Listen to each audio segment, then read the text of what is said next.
Boo.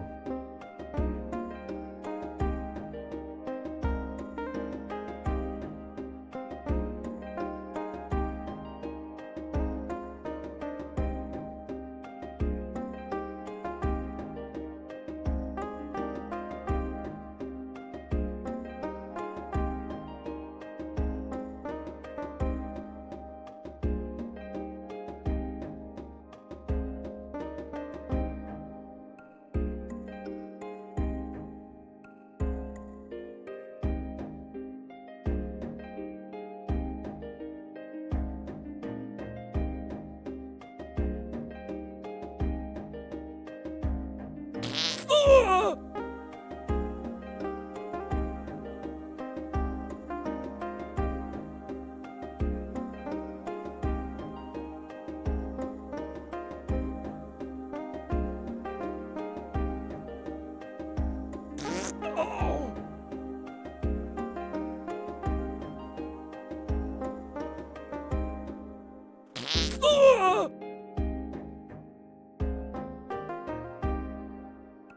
Oh!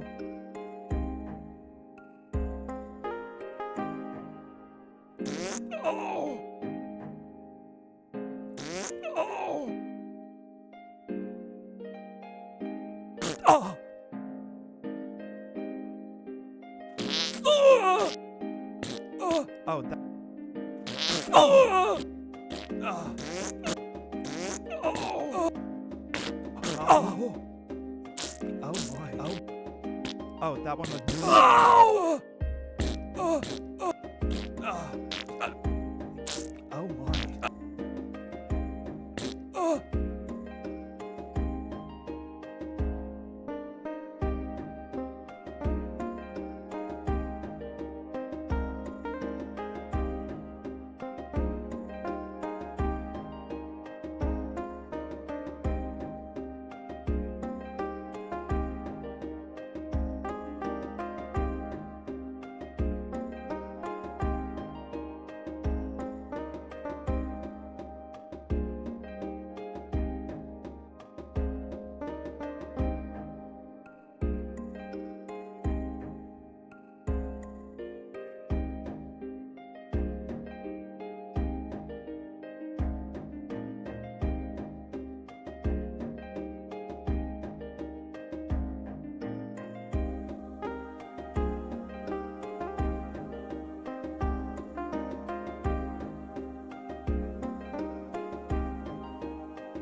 welcome in everybody. It's me, Jax the Bard, and introduce yourselves.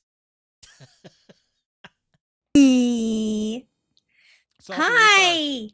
Me first. Is Yeah. it because I'm special? Yay. Hi, I'm Salty Sketches. I am a VTuber and animator, and I like D&D. I'm normal. I'm normal about D&D. Completely normal. 100% Absolutely normal. normal. Very normal. Yeah. Normal. What is that? I haven't been normal in years. I was born done normal. That's my character's backstory. Hi everyone, I'm Queenie Toots, and I'm here to fart everywhere that I go, and I love D&D. And I love D&D. Yay. Farting in Way D&D. quieter- Oh, Jax is quieter than Salty. Jax is quieter. Am I quieter? Oh my god. gosh. For once, am oh. I the loudest person in the room? Oh my god. I guess my that's gosh. the one thing we forgot to do is Jax to record and just see how all the audio was.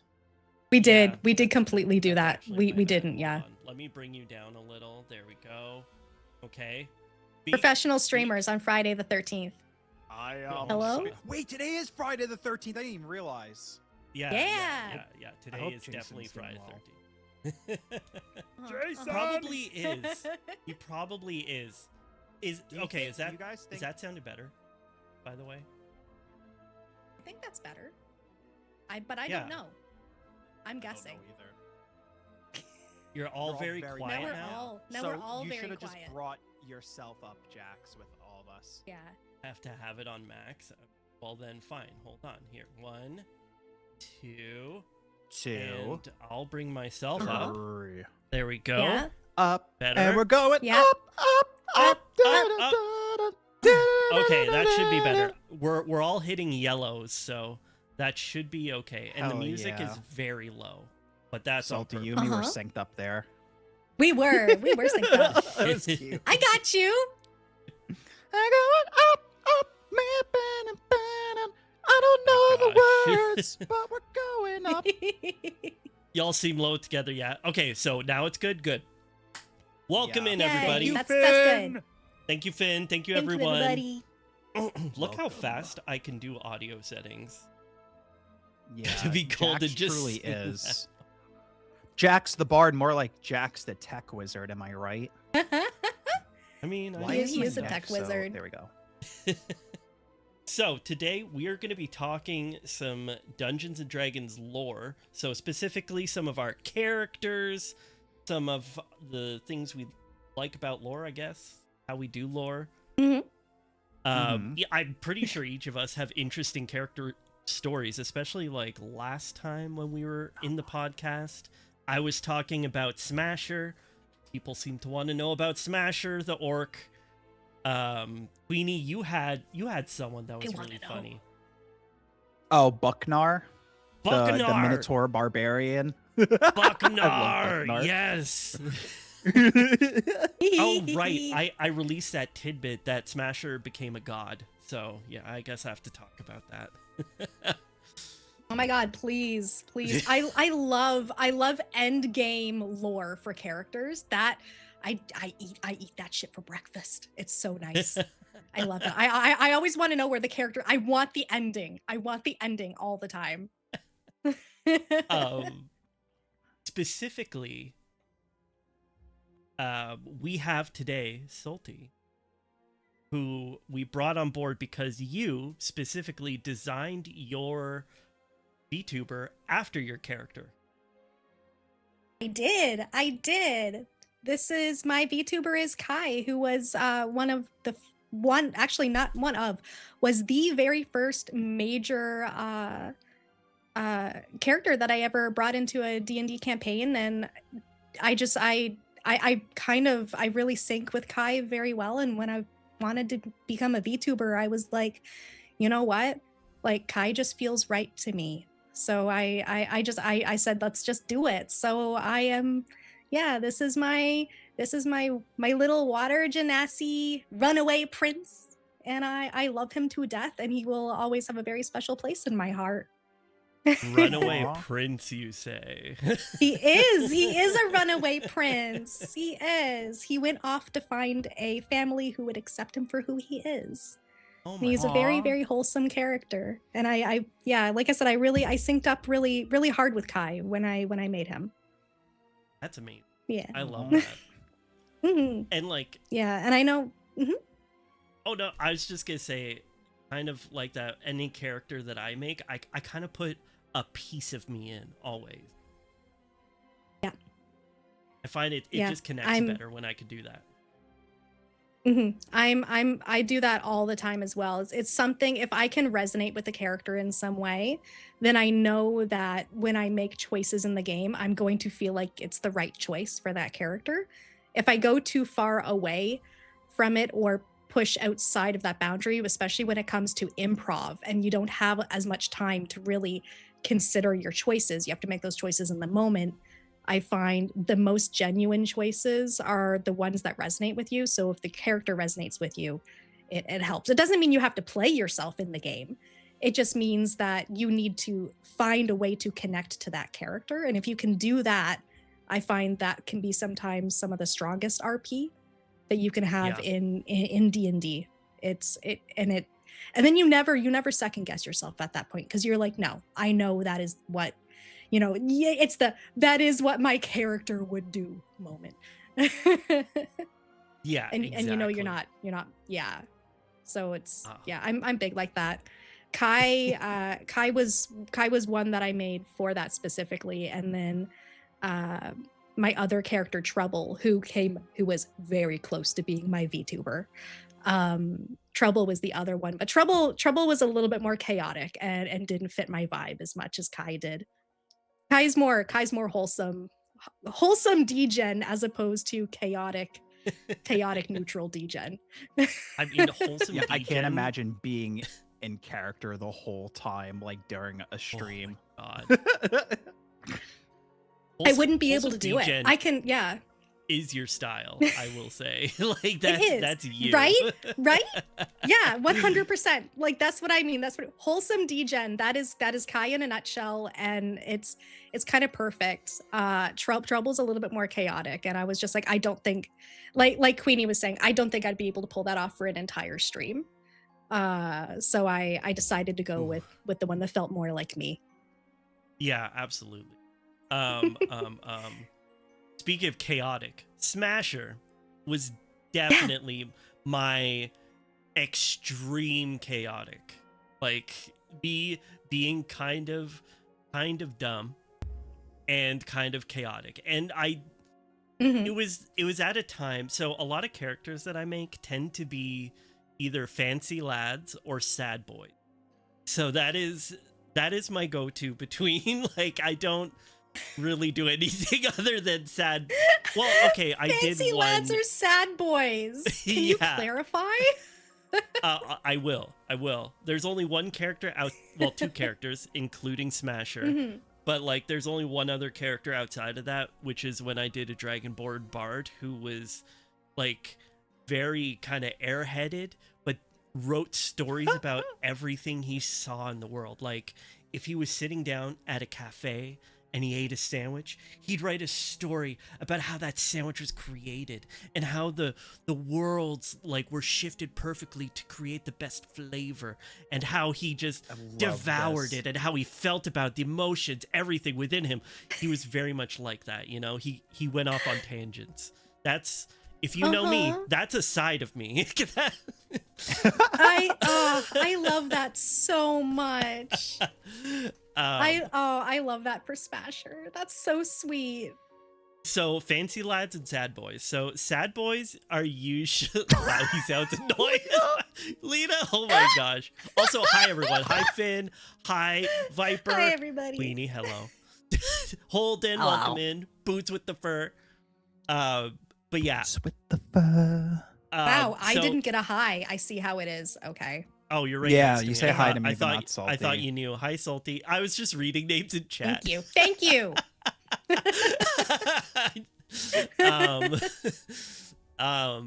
So sad boys are usually like my rogues who come from, you know, a darker past, and they deal with a lot.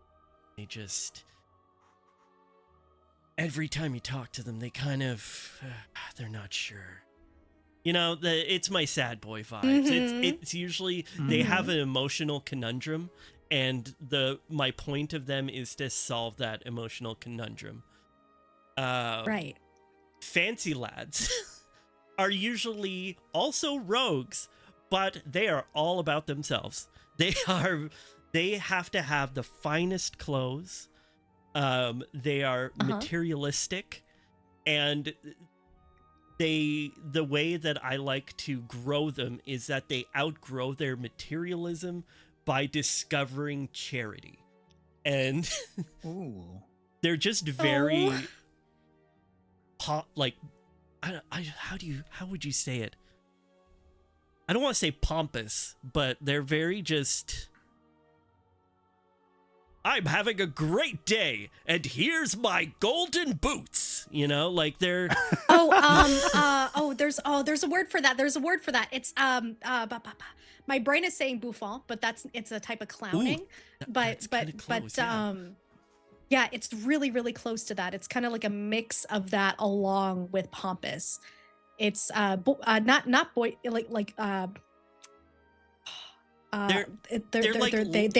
bluff it.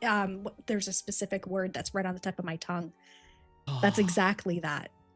But yeah, they're very like, I'll think about it at 3 a.m. and it'll wake me up. Less gross Zap Brannigans. That's what I like to think about. Like I go a less gross Zap Brannigan. That's how I need this character to be.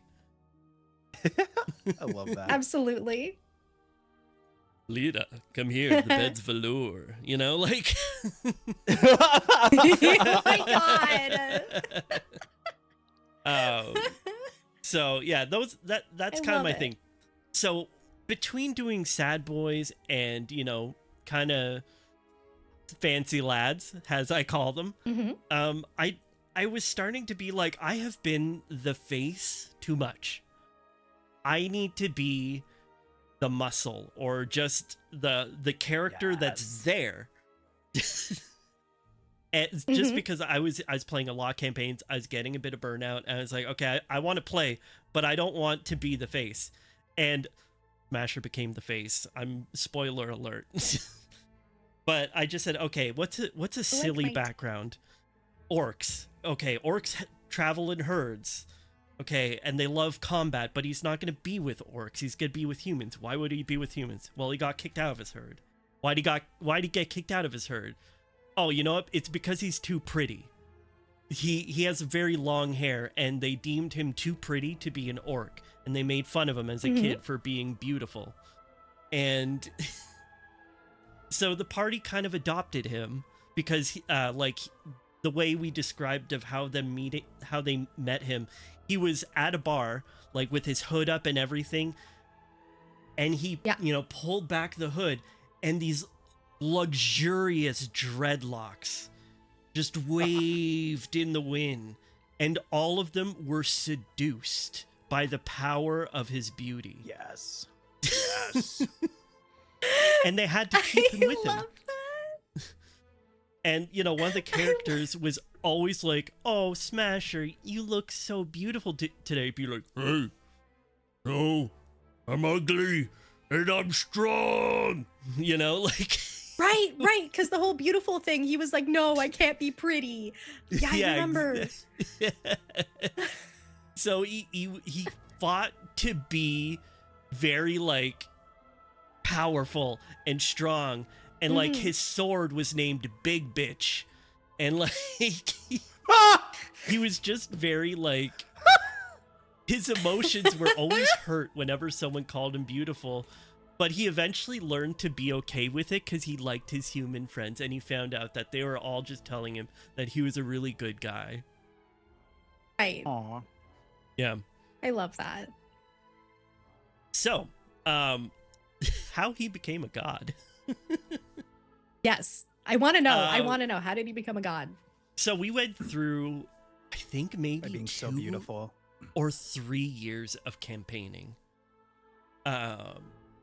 And he kind of became the face of the party, doing a lot of the tactical stuff just because he's good at combat, and he was showing how strong he was. And there's this one point where we're kind of at, you know, the BBEG, and the BBEG put us in this room that was filled with paintings that we had to figure out how to get out of. They all led to different places if you touch them. And a whole bunch of stuff happened where, like, magic was involved, and Smasher going, "Ooh, look at this one," and put his finger on it and got pulled into another dimension. But because we had partially dispelled some of the magic, he was transported to an ascendant plane, and he replaced the god of chaos by accident. Oh my god.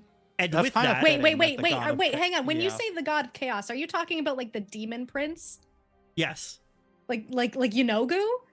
yeah, Like okay, wait, no, we gotta talk after this. Okay, continue. but he replaced him. And right. what they got back was just a regular, very normal human Oh my god. named Steve. Oh my god. And he became Steve? they were, and I had to be this character, and Steve had nothing. They had to fight the BBEG with Steve the accountant, and it was, Oh my my god. you know, they won. And in another campaign where I was the DM, I introduced the return of Smasher, because like they did you know, next generation of their characters, like the children from their characters, and they got themselves into a different place, and Smasher was in a coliseum running like fights for, you know, people just to fight for him and praise him. I love it. I love that. It was really good. I love doing tie I also backs think to old it's characters. just. I also think Jax is just so fitting to have a god of chaos's origin is that they replaced the other one on accident. Like 100%. Yeah. I agree. That's just like icing on the cake. Oh my god. I love that. Fucking Steve. Holy shit. Also, Big Bitch became a sword of legend. So it is Hell like yeah. a legendary item. It is a like two-handed, Excalibur, huge Masamune, sword. Yeah. big bitch. The Masamune bitch. big bitch sword. Okay. Yeah. I love Big Bitch. Love It's it. my favorite sword. He could never find his sword again, so he's a little sad. Oh. Damn. Yeah, sword. But there you the go. legend That's of Big that is Bitch the will go tale. That's the tale of Smasher. So cute. I love that. I love that for poem. Smasher. Yeah. Okay, what was your character, Queenie? Because you had an interesting one. I didn't get to hear a ton about it on the last stream. Yeah. yeah, You know, it's so funny. Jack's talking about the burnout and stuff just made me realize something about Bucknar and how I started him was my last like long running campaign. I played a artificer, and Yeah. he was supposed to be really smart, and I feel like I had such a hard time role playing that at times. So I'm like, God, I'm like, I just want a more simple character. I'm like, I want like a dumb character. And then I don't know where this prompt came from. The prompt of make it, because I was like trying to think of like a downside to a character. And I was like, what if like I played a character and everything they said and did was just based on being insecure? Oh my god. Okay. So okay. I was like, all right, so they're a Minotaur, but like their backstory is the rest of their Minotaur family, they're like way bigger and like they teased Right. him and stuff like that. and he wants to like prove himself. And then like he would just go out and try to establish himself as a legend by pretending that there were already legends of him written and just pretending like he was like a celebrity to people. In fact, there were many times in the campaign where Bucknar would just like, after they're done talking to an NPC, be like, I know you were probably too shy to ask, but here you go. And he just gives them like an autograph. No. Or sometimes Oh you try my to God. haggle with like the shopkeepers by giving them an autograph. It was really funny. That's really Yeah. fun. Did it ever work? The autograph, no, but there was definitely one time where he was like flexing, and Mhm. an NPC like like my DM rolled, and then they're just like, like I like the way you walk from behind, and they were like checking out like Bucknar's ass, and I kind of just like went with that. Hey, a wind's And that led That's to so Bucknar good. having a relationship with a hag that lived in the woods. Hi. The heck. Yes. That's so Um, funny. And then That's other so things I funny. did was just like he flirted with like everyone. He was so obsessed with like Uh-huh. finding a tall like mate, so if he ever had children, they would be taller than him and stuff. I agree, Finn, and Bucknar agrees. So yeah, they fell Yeah. madly in love with each other. Yeah, hags definitely do need some love. I agree. How things end with the hag? Whoa. Okay, so I'm still playing that campaign, but honestly, sad because I came to my DM and I was like, hey, I want to multi-class my barbarian into a druid because I like the idea of raging and then wild shaping. I wanted to try that out. So I told them that maybe like, because I had to miss a few sessions too. I said, oh, my DM's rule is if like one person's gone, then we kind of just write them off so the group can keep going, because we only play like every 2 weeks. So yeah. So I was missing. I said like, oh, Bucknar goes on like a date with Edith, and they're just like hanging out with each other. The date turned into we went to the Fey Wilds together, and like hundreds and hundreds of years passed, and like Bucknar became like an old man. He like became like a almost like a mummified corpse at one point, and Edith did not want him to die, and then she like, after hundreds of years passed, finally felt like remorse and guilt for it, so she decided to restore Bucknar's youth as like most as she can. So Bucknar is now like aged in my campaign. He's like in his like 60s instead of being like a young 20-something-year-old Minotaur. Right.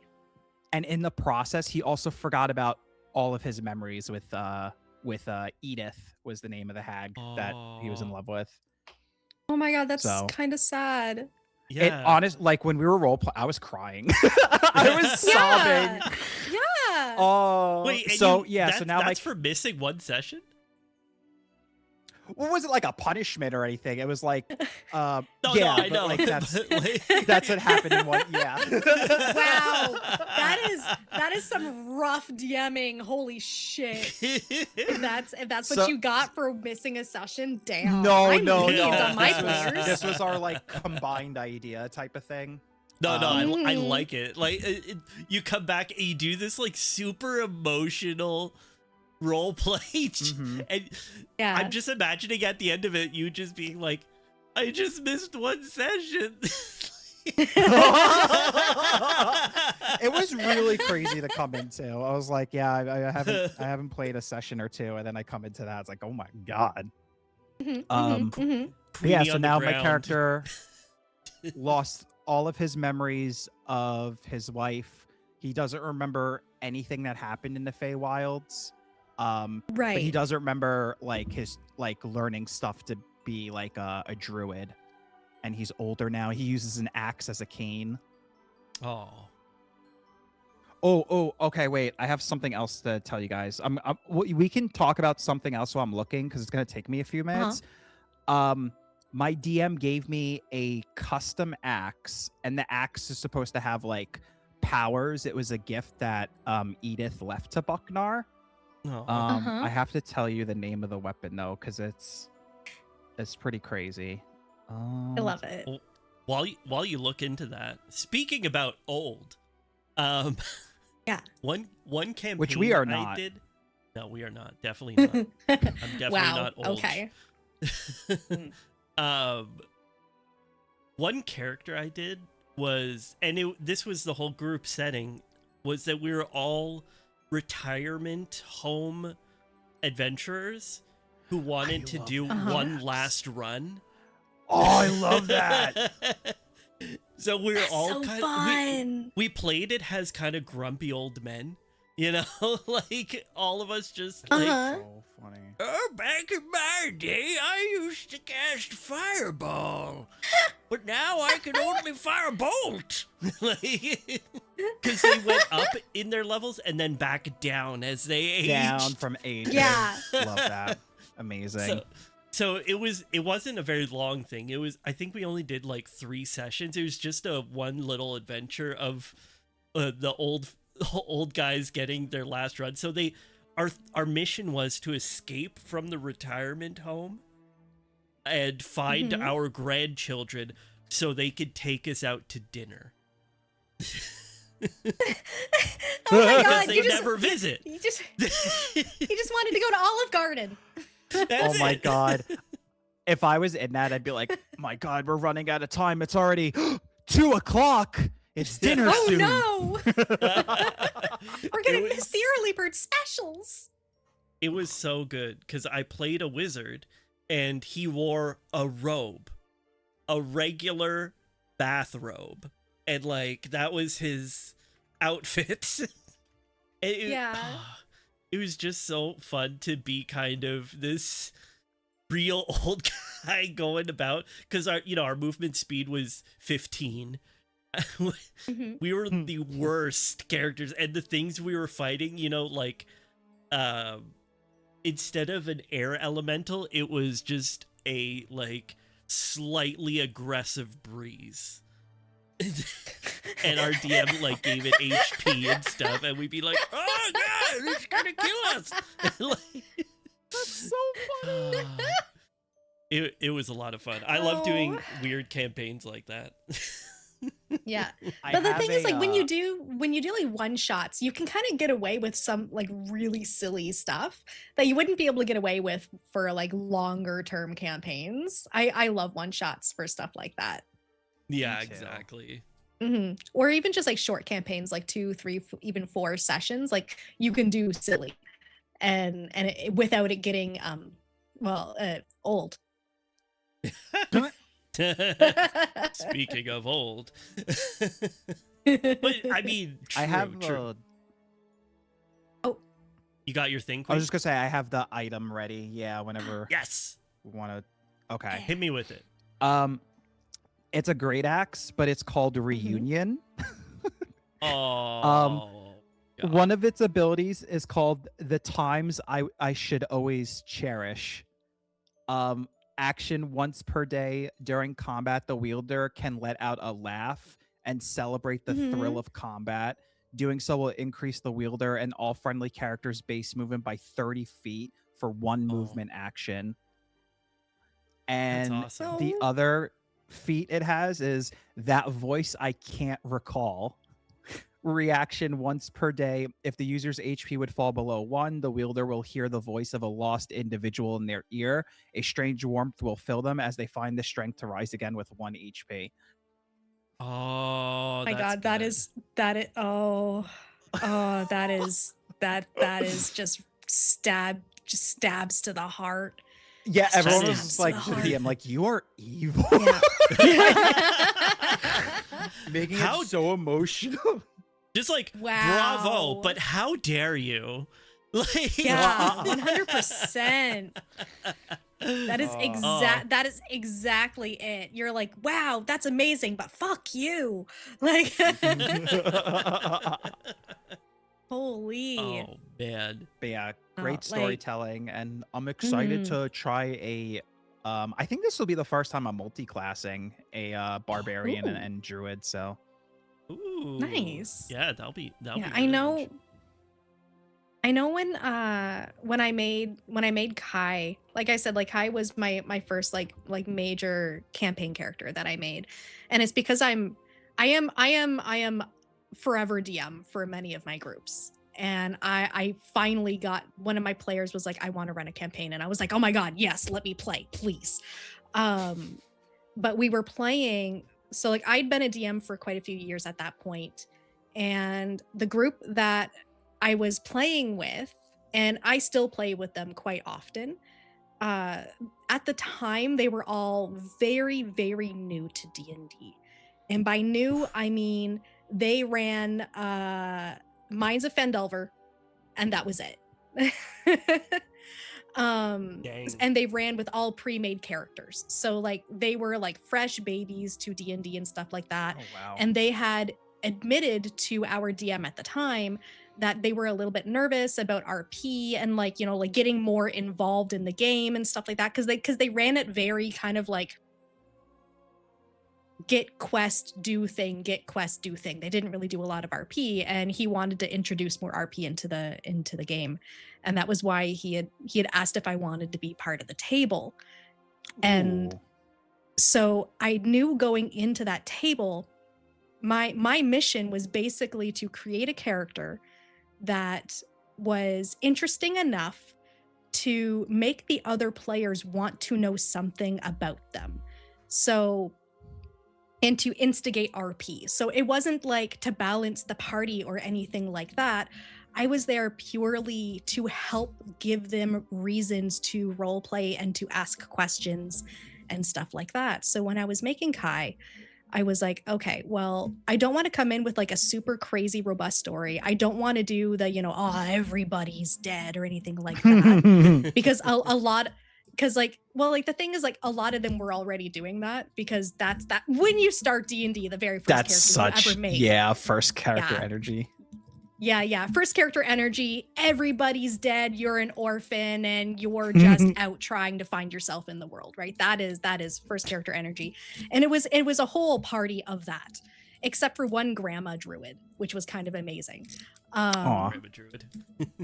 Yeah, grandma druid, her name was Marigold, and she very quickly adopted Kai, and it was very sweet.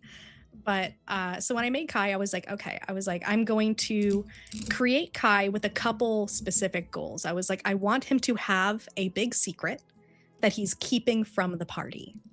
And I was like, I also want him to have a backstory that also has a couple layers to it, but I didn't want it to be everybody's dead and everything is terrible. So Kai ended up what I ended up creating for the party, and it worked like a charm. It was Kai did exactly what Kai needed to do, and I was so happy. There were some great moments when they revealed little bits of Kai, and when he got his big reveal, there was like screams at the table, and I was just sitting there like, yes. Ah, Yes. that's so cool. Yes. It was I was full Smithers, like he. But yeah, so Kai, like I said, Kai is a runaway prince, but it's a little bit more than that. Kai, and this is part of why Kai means so much to me as a character, and I think it's why I resonated so deeply with Kai, because like I've always struggled with like self-identity and self perception and stuff like that, and I suffer from BDD and stuff like that, so like body dysmorphic disorder and all of that jazz. And it's one reason why cosplay has been so big for me as well, because like it kind of helps me feel comfortable, because I'm not me when I'm around people. When I'm in Aw. cosplay, I am the cosplay.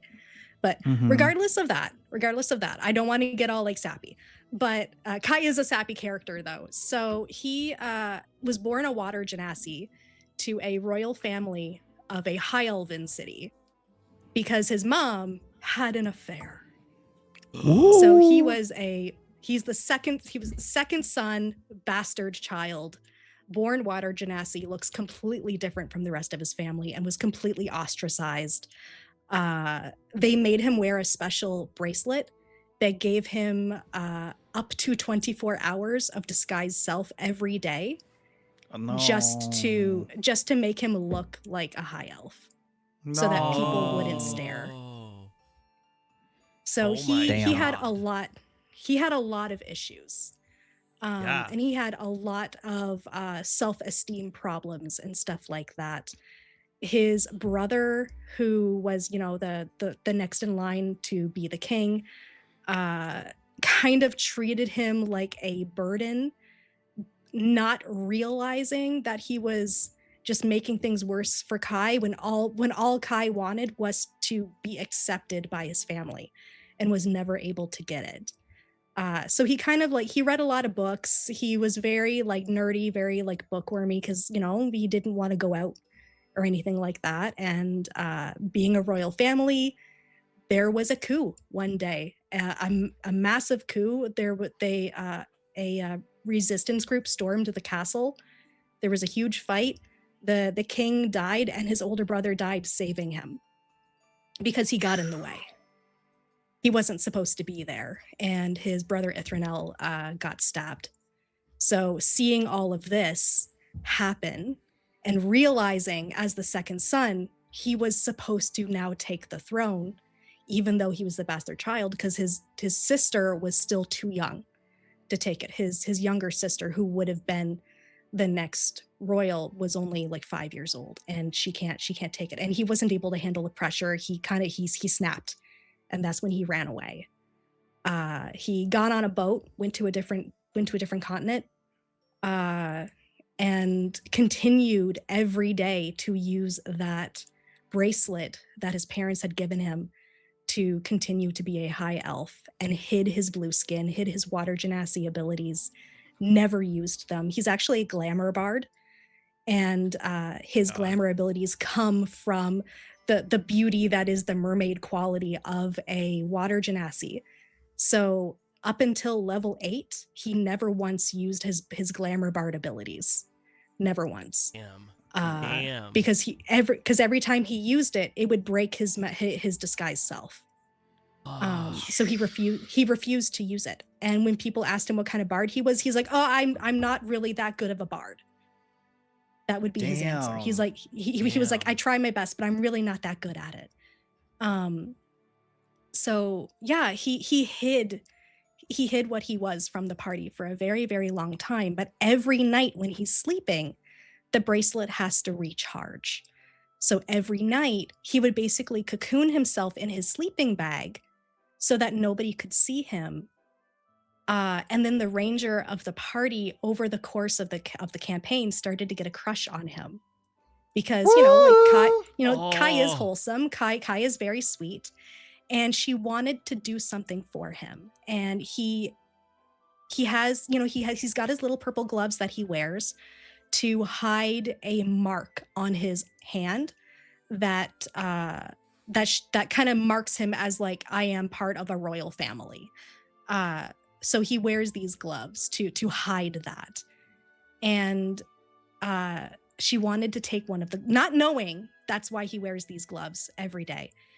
She snuck into his sleeping bag to steal one of his gloves so she could embroider a sunflower on it.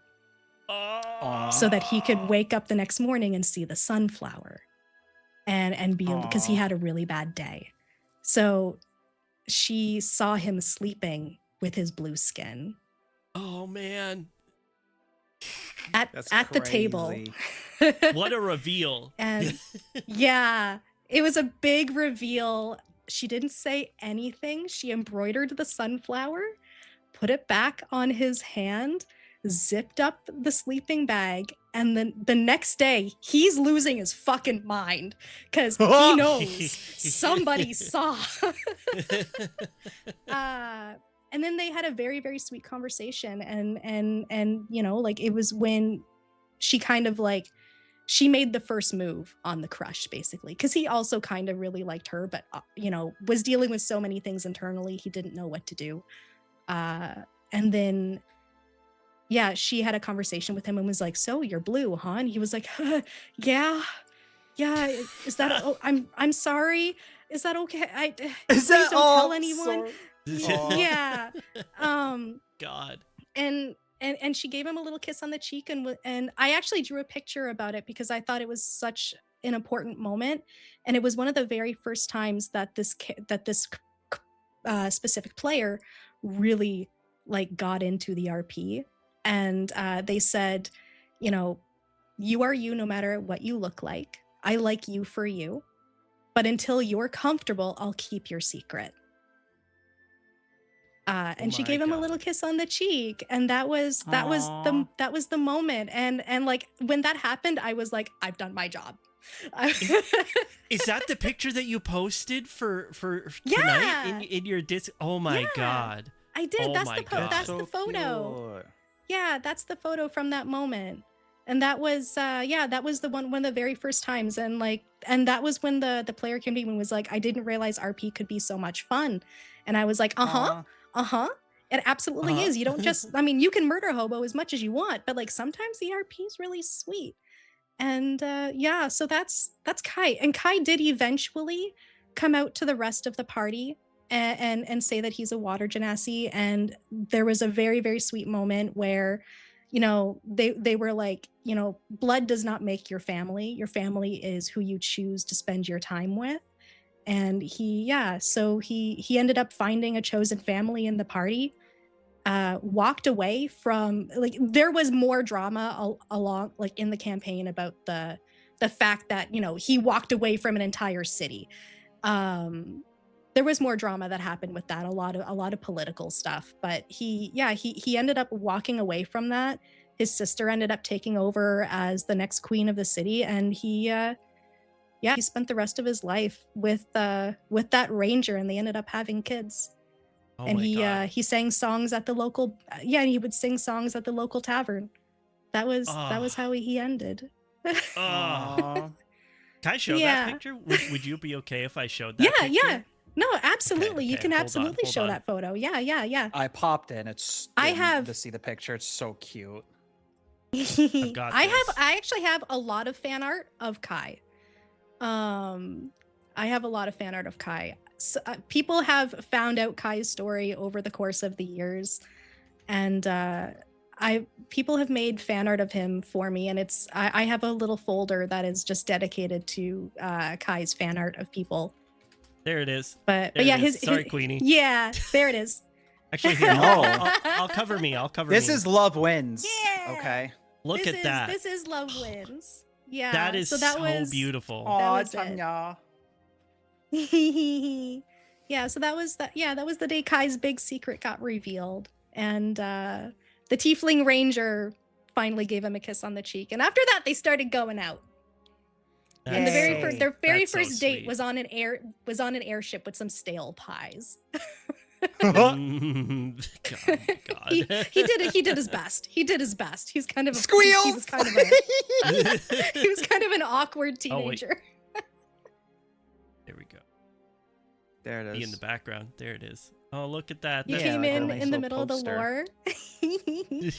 Yeah, that's my baby. But anyway, Aw.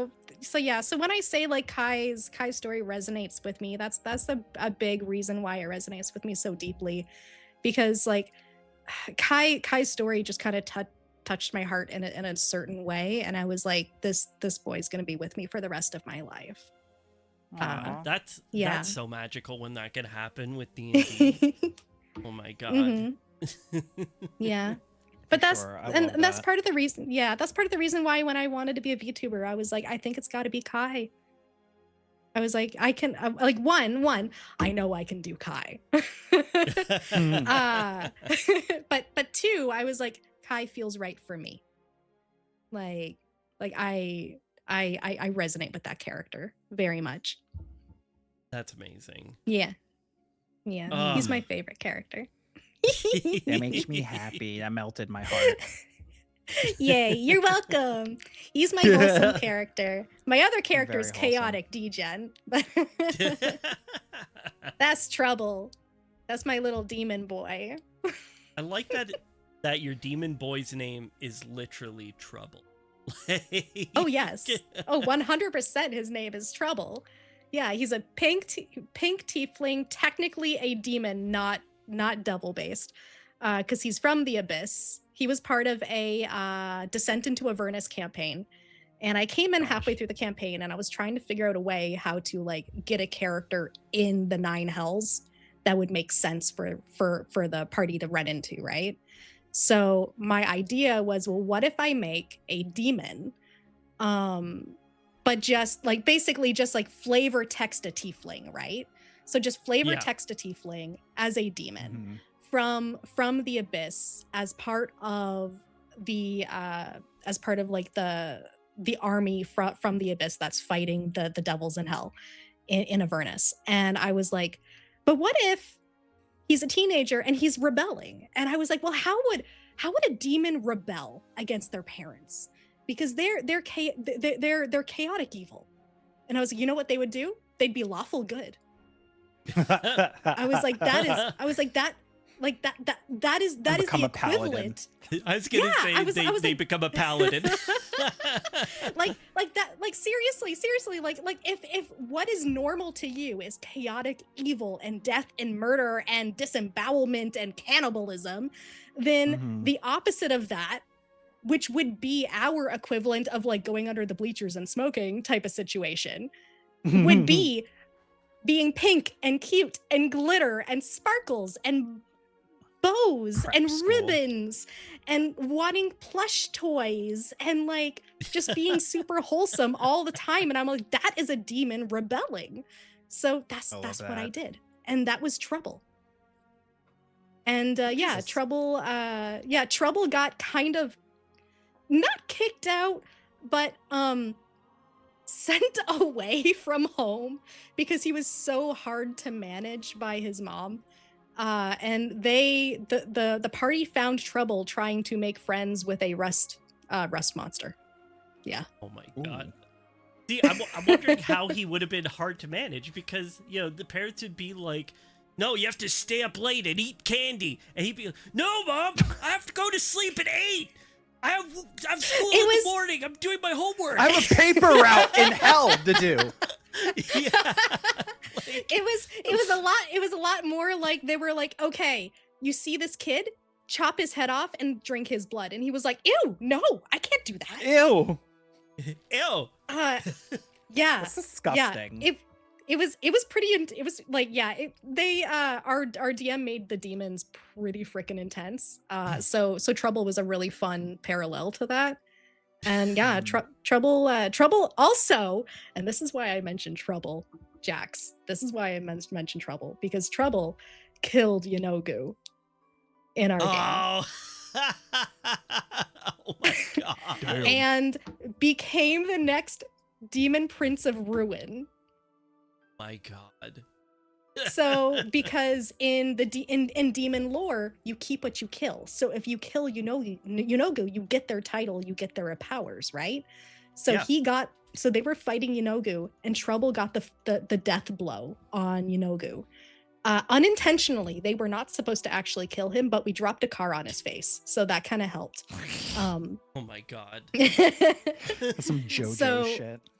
It was very JoJo shit. It was very, very JoJo. Yanogu is the opposite of Jax. It's like Google on. Oh my god. But yeah, so so Trouble, this like super wholesome, quote unquote, rebelling demon who wants nothing more than to hang out with the humans in the material world and find pretty clothes to wear. And like loved wearing like swishy clothes, swishy dresses and stuff. That was all of his jam. Every single one of his daggers had. Yeah. Oh, he was very, very well. I should say they particularly, but yeah. So like Trouble was very just like very kind of like whatever was cute and fun. Trouble was into it, and then became the Demon Prince of Ruin and Destruction, and was like, okay, well, how do I do this? And Trouble decided to change the concept of the Demon Prince of Ruin, and instead of ruin and destruction, he was like, I'm gonna ruin your perceptions of what a demon should be. And he's like, that is how I am going to Ooh. impersonate this. Oh. You're so Yeah. creative, Salty. That's such People a were- good fucking idea. Thank you. People were the other demons were not happy. let me, Oh, I let me imagine. say that. I Let me imagine. just say that. They yeah, it made a lot That of is people a very pissed rebellion off, and it was waiting to great. happen. You know, like that is. Yeah, Mhm. it was. It was. Here comes Smasher yeah, to that was- also replace. Yes. But anyways, that's why I needed to mention it, because I was like, oh my god, you killed Yunogu too? Basically, Yes. well, he exact replaced him. Like, Mhm, mhm, mhm. off camera, dead as a doornail. But like, Yeah. Since a replacement had to be made, and Yunogu can't be materialized into that world, a regular Mhm. human popped out from a different world. Some guy got isekai'd into our D&D game. Like, Oh my I love god. that so much. I love that so much. Oh my god. But oh shit. But yeah, that's my two favorite characters I've ever made. Was Trouble and Kai. that's awesome. I love that. I mean, also, Mhm. speaking from a forever DM standpoint, a lot of characters that I love are NPCs I've made. Oh, Like, Hell yeah. I yes. tend to Okay. really love my NPCs. Okay, I have a question for you guys then. I know ads are about to start. But 5 I minutes, have we're a fine. question for you. Yeah. We're fine. Okay, cool. What is your favorite NPC you guys have ever created? Oh. That's a tough one, because technically Smasher turned into an NPC, but Okay, love- not Well, I including feel like the that doesn't NPCs. count. Yeah, because Yeah, that's yeah, to that's start a as an DM. NPC. Yeah, I- yeah, okay, yeah. That's a Dan, DMPC. I can't really talk about it, so I'm not gonna say the name. It's not the piggy. The piggy is not my favorite. The piggy? but- What? I'll explain. But I'm not going what to is say the it because piggy? someone, Lita, and possibly Queenie, and anyone who's going to play a D&D Uh-huh. campaign with me, I have a reoccurring NPC that I put into every Okay. game. And this character was Well, they're not one of my used, first characters I created. Not going to say the name, Mhm. but they're in every game, and I usually have a quest I tie to them. I can't really talk much about them because they're a big deal, but it's my favorite one. And like Okay. I have like years and years of lore, and the reason why they're in every campaign. Like every time I do a campaign, I go, okay, how did they get here? And I start off there, and like, this character, I want to write a book on them. Like, Uh-huh. I do have a Sid. I do have a Sid. It is the Sid. It is a Sid. Yeah, same name, always the same character, always in the same position when you mhm. meet them. And I don't know if anyone's caught on yet, so that's why I don't want to really say it. But there is a character. Other Very nice. NPCs I love.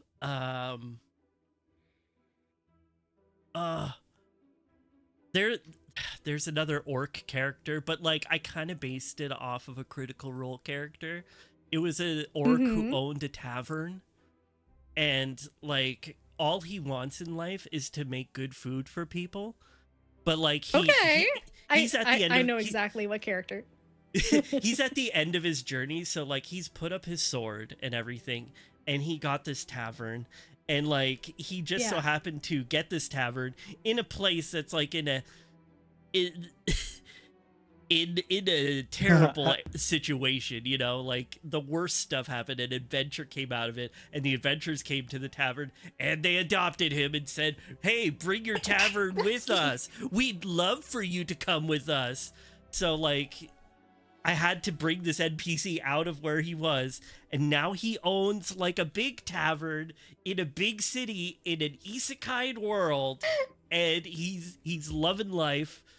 And he's trying to convince the party to invest in other taverns with him.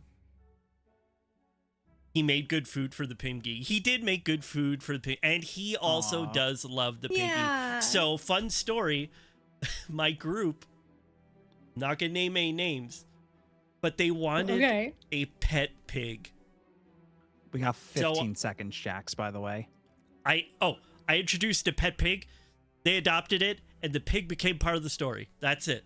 The end. Yay! Fucking Those are right. the best NPCs. I love that. I agree. The Papa. NPCs that get adopted, Yeah. that's when you know you did it right. Also, we're gonna go to ads, so I will put us in the ads now, and we'll be right back after the 3 minutes of ads. I got pee. Bye, everybody. BRB. Same. I need tea. I need tea and pee. Where's my there?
Yay! Welcome back, everybody. Why did I go yay right away? Yay! Yay! Because Yay! Stitchy Because you're Raiders! excited. Yeah. Because Stitchy raided us. Stitchy came in with a raid. Stitchy and Raiders, welcome in. Welcome in. Thank you, Fion. Yay! Woohoo! Oh my god. How is Fatal Frame, Stitchy?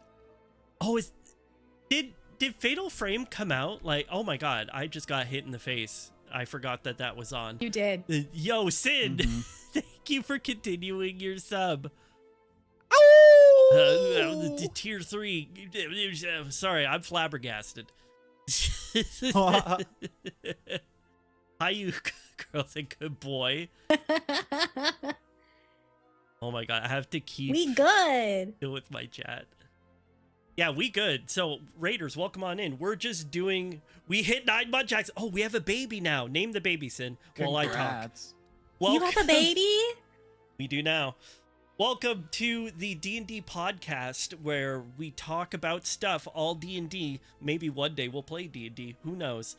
Tonight we're talking lore, character lore that you like. We love lore. Lore. Mhm. Lore. Lore. It's great. Jax Threx, Love please lore. no.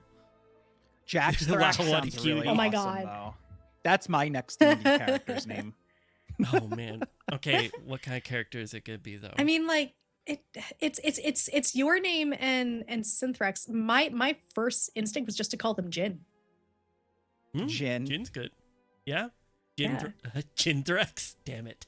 I kept Jin going. Jin Jin Threx. Damn it. Oh, I'm oh glad no. it's less annoying. Oh man. I mean, I don't know if that's better or if Sax the Bard. Sax the Bard? the Bard. Oh Oh my God, wait, my that's my next D&D character. Actually. They call me Sax the Bard. I thought they were gonna play a saxophone, and no, they don't play a saxophone. They are a saxophone. Yes. Whoa. Yes. And they play a with smaller themselves. saxophone. Oh, I was gonna Oh say my they play a God. smaller saxophone.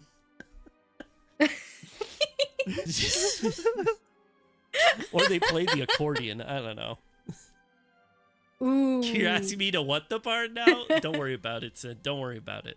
Yeah, it's fine. It's fine. Shh. Don't worry about it. Just accept. Yeah. Just accept it. Oh my gosh. Okay, back to the podcast. Oh, also, whoa, Jesus. Thank you, Raiders, for coming on in. I appreciate the raid. Thank you so much. If you need to get any after-stream self-care, please do your thing. We're going to be here. We're going to be chilling, and we're going to be talking more D&D.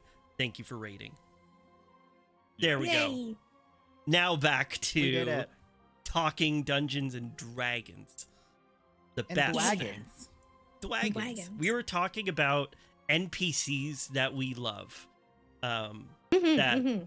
You know, emotionally took our hearts and live within us forever. Like a lot of my Yeah. NPCs. I shared about the NPC that owned a tavern.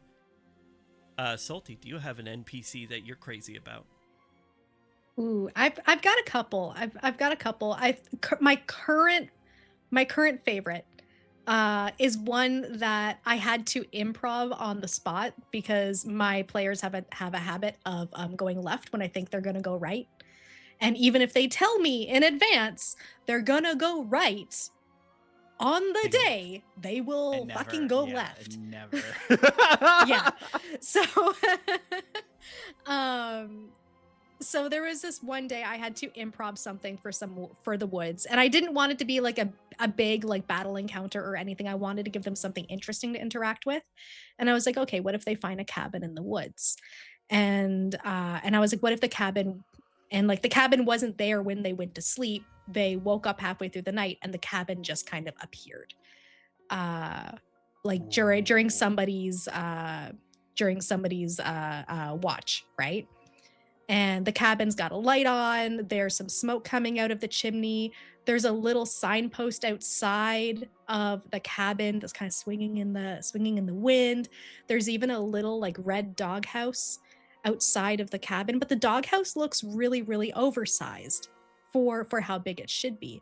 And as they go over, they see a massive bloodhound, way bigger than a bloodhound should be, but also very old, just kind of like full loafed in the doghouse, and it's got a collar on it, and the collar just says dog.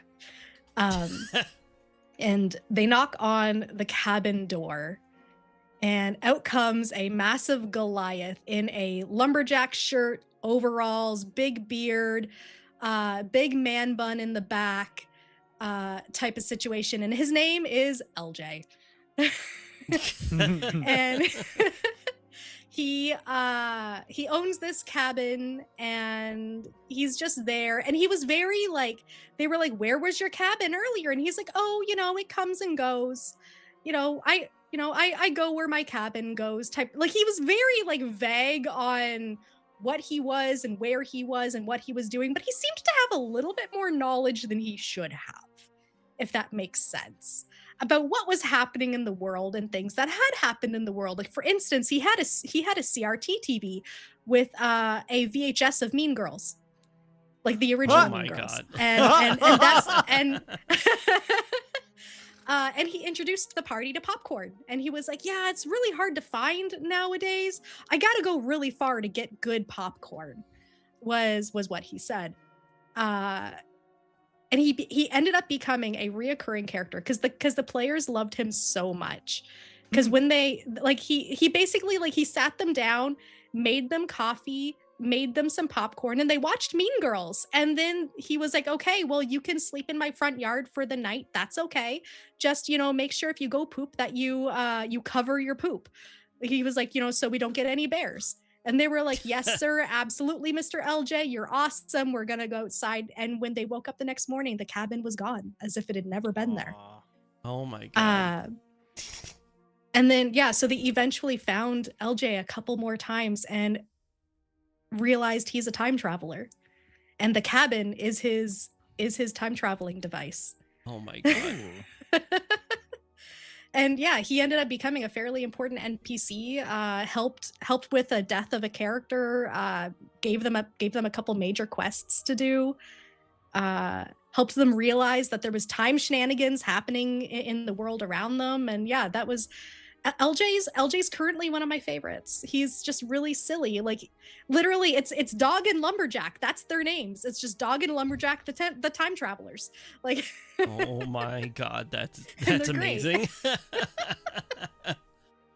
Oh, like, he even has a body pillow of he's got a body pillow of Naruto. Like, oh my God, Boruto's dad.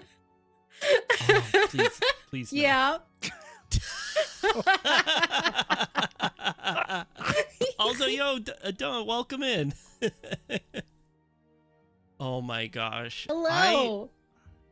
I do sometimes enjoy going a little meta with my character like that. It's so, when you just do the little touches, it could be so fun. Like, Steve, the accountant. Steve the accountant. The accountant. I make so many NPCs, but there was one that like was a ship captain.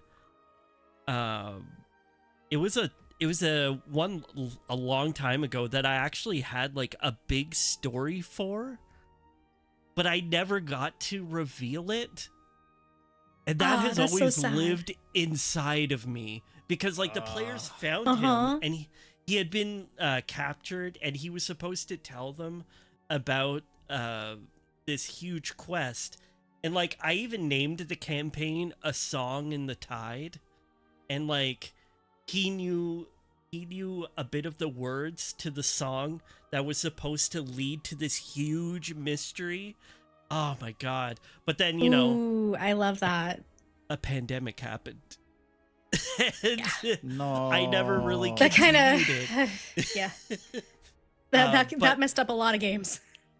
I love that name of the campaign, A Song in the Tide, and like that I had lyrics put out through different parts of the game to Mhm. tie together this whole story. And like, oh, it was good. That character I that still idea. think about just because he was this captain, and he was a oh, he had tentacles on his face, because I was kind of basing him off of Pirates of the Caribbean, Davy Jones. Davy Jones, but like, you know, Oh, not yeah, Davy yeah, yeah, Jones yeah. That's great. specifically. Uh-huh. And he was, you know, a captain who found the greatest treasure of his life, and upon finding it, he finds this artifact within the pile of treasure, and when he touched it, he broke a piece of reality in the world, because this was a long lost treasure. But there was a reason why it was, Love you know, that. trapped away. And with that, inside of his mind was the world before. So he not Right. only sees, like, in one eye, he sees one way of the world, and in his other eye, he sees what the world is now. So he's kind of lost his mind, and he's like, he doesn't remember exactly who he is, and he has his own journal that he's still reading through to figure out who he is and who's in his life. Like, he forgot his wife, his children, his crew, everything that means anything to him. And like, I spent God. so long thinking about like what was in that journal and what the players would find if they took the journal and if they followed that lead and everything. And chef's kiss. I'm still thinking about it and enjoying that process of sitting down and like going, ooh, I have an idea, and just writing through the whole Yeah. thing. Like, oh. Absolutely. I love that. I love that so much. And who knows, like, it can always be repurposed for like something else in the future, you know? Oh So I yeah, think I stuff like that, and the joy repurpose my NPCs all the time.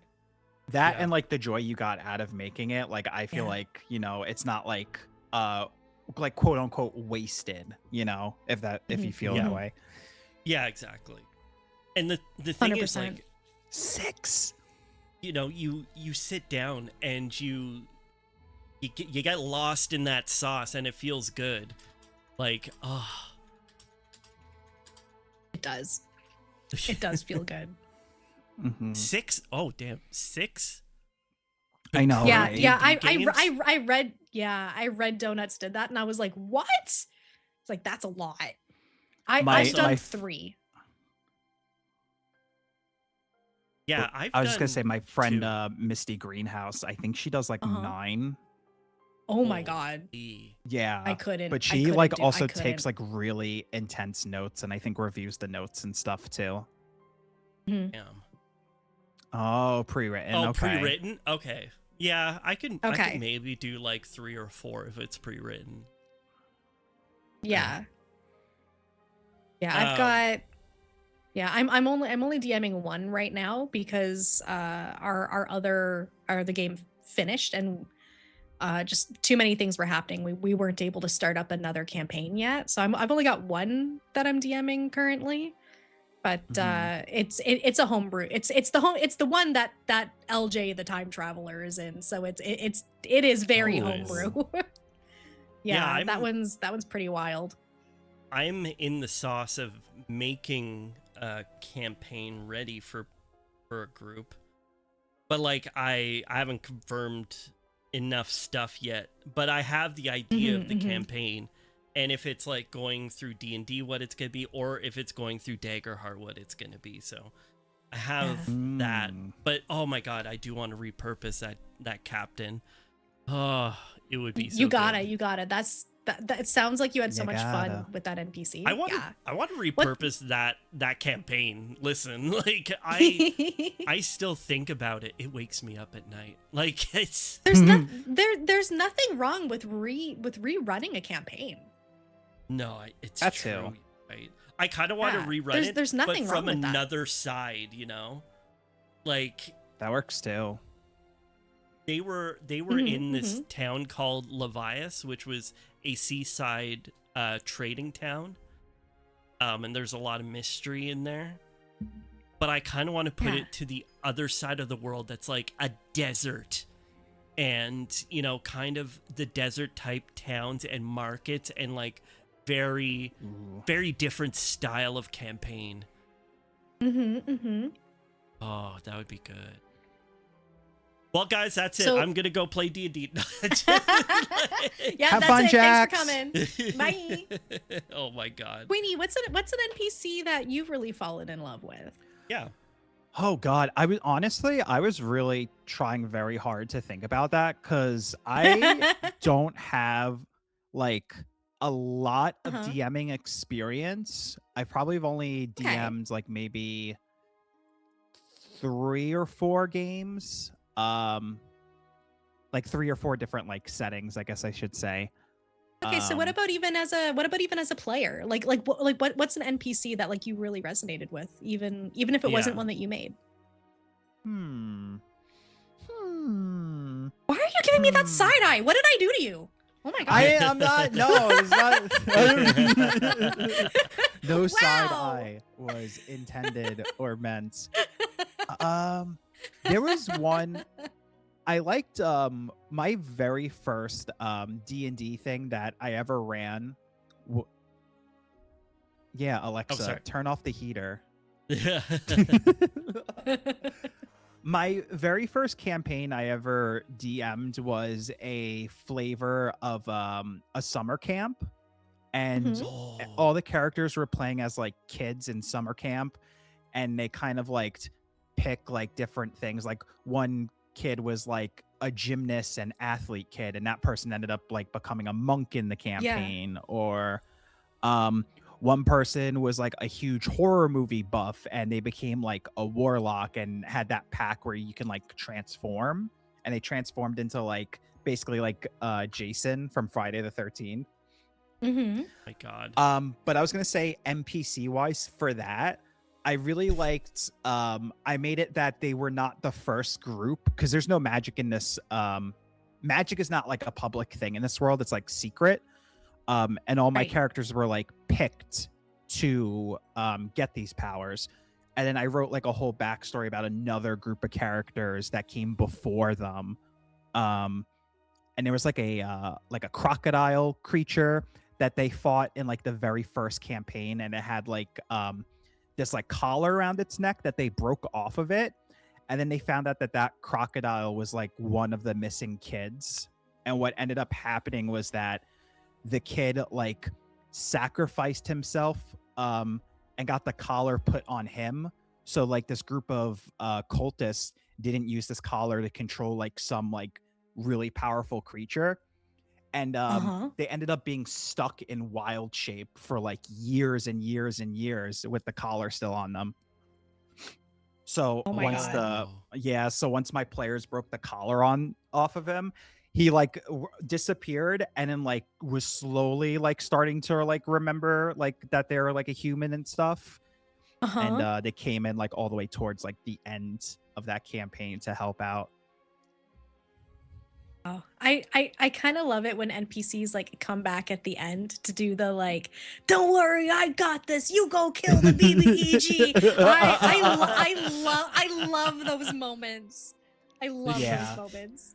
I made it like the fight at the end I did for them was like a really big thing. Yeah. And then I was rolling dice in the background to see like when certain NPCs might step in to help out and stuff, and how lucky they would get with that.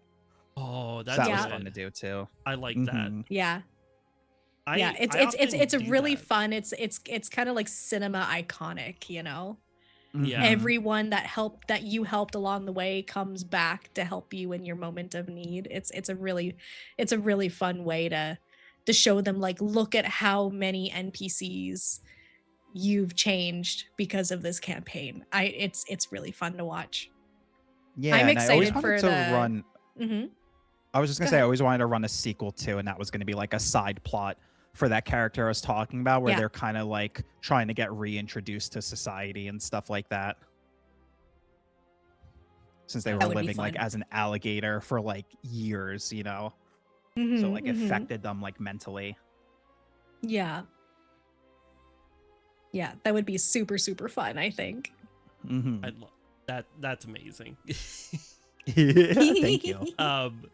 Another, not an NPC I made, but like an NPC that's been Yeah. in a game that I've been playing for a long time with my like high school friends. Mhm.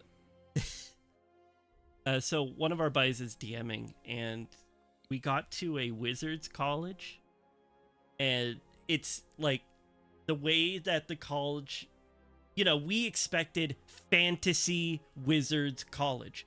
We get there, there's a lot of beards, there's a lot of magic, there's a lot of like, intense research and study. But we got there and we met Right? Chad Havingshire III. And he was they were talking about how they pull pranks on people, and just the way he spoke was very, very like, I'm Chad Havingshire III. Welcome. And like every time you ask them a question, they'd be like, who? Me? And, like, I love that character So made me Oh my god. die laughing every time. And like, it's one of my favorite NPCs I've encountered. And just, Mhm. there was also a teacher who I cannot for the life of me remember all their accolades that they would have to say every time they said their name.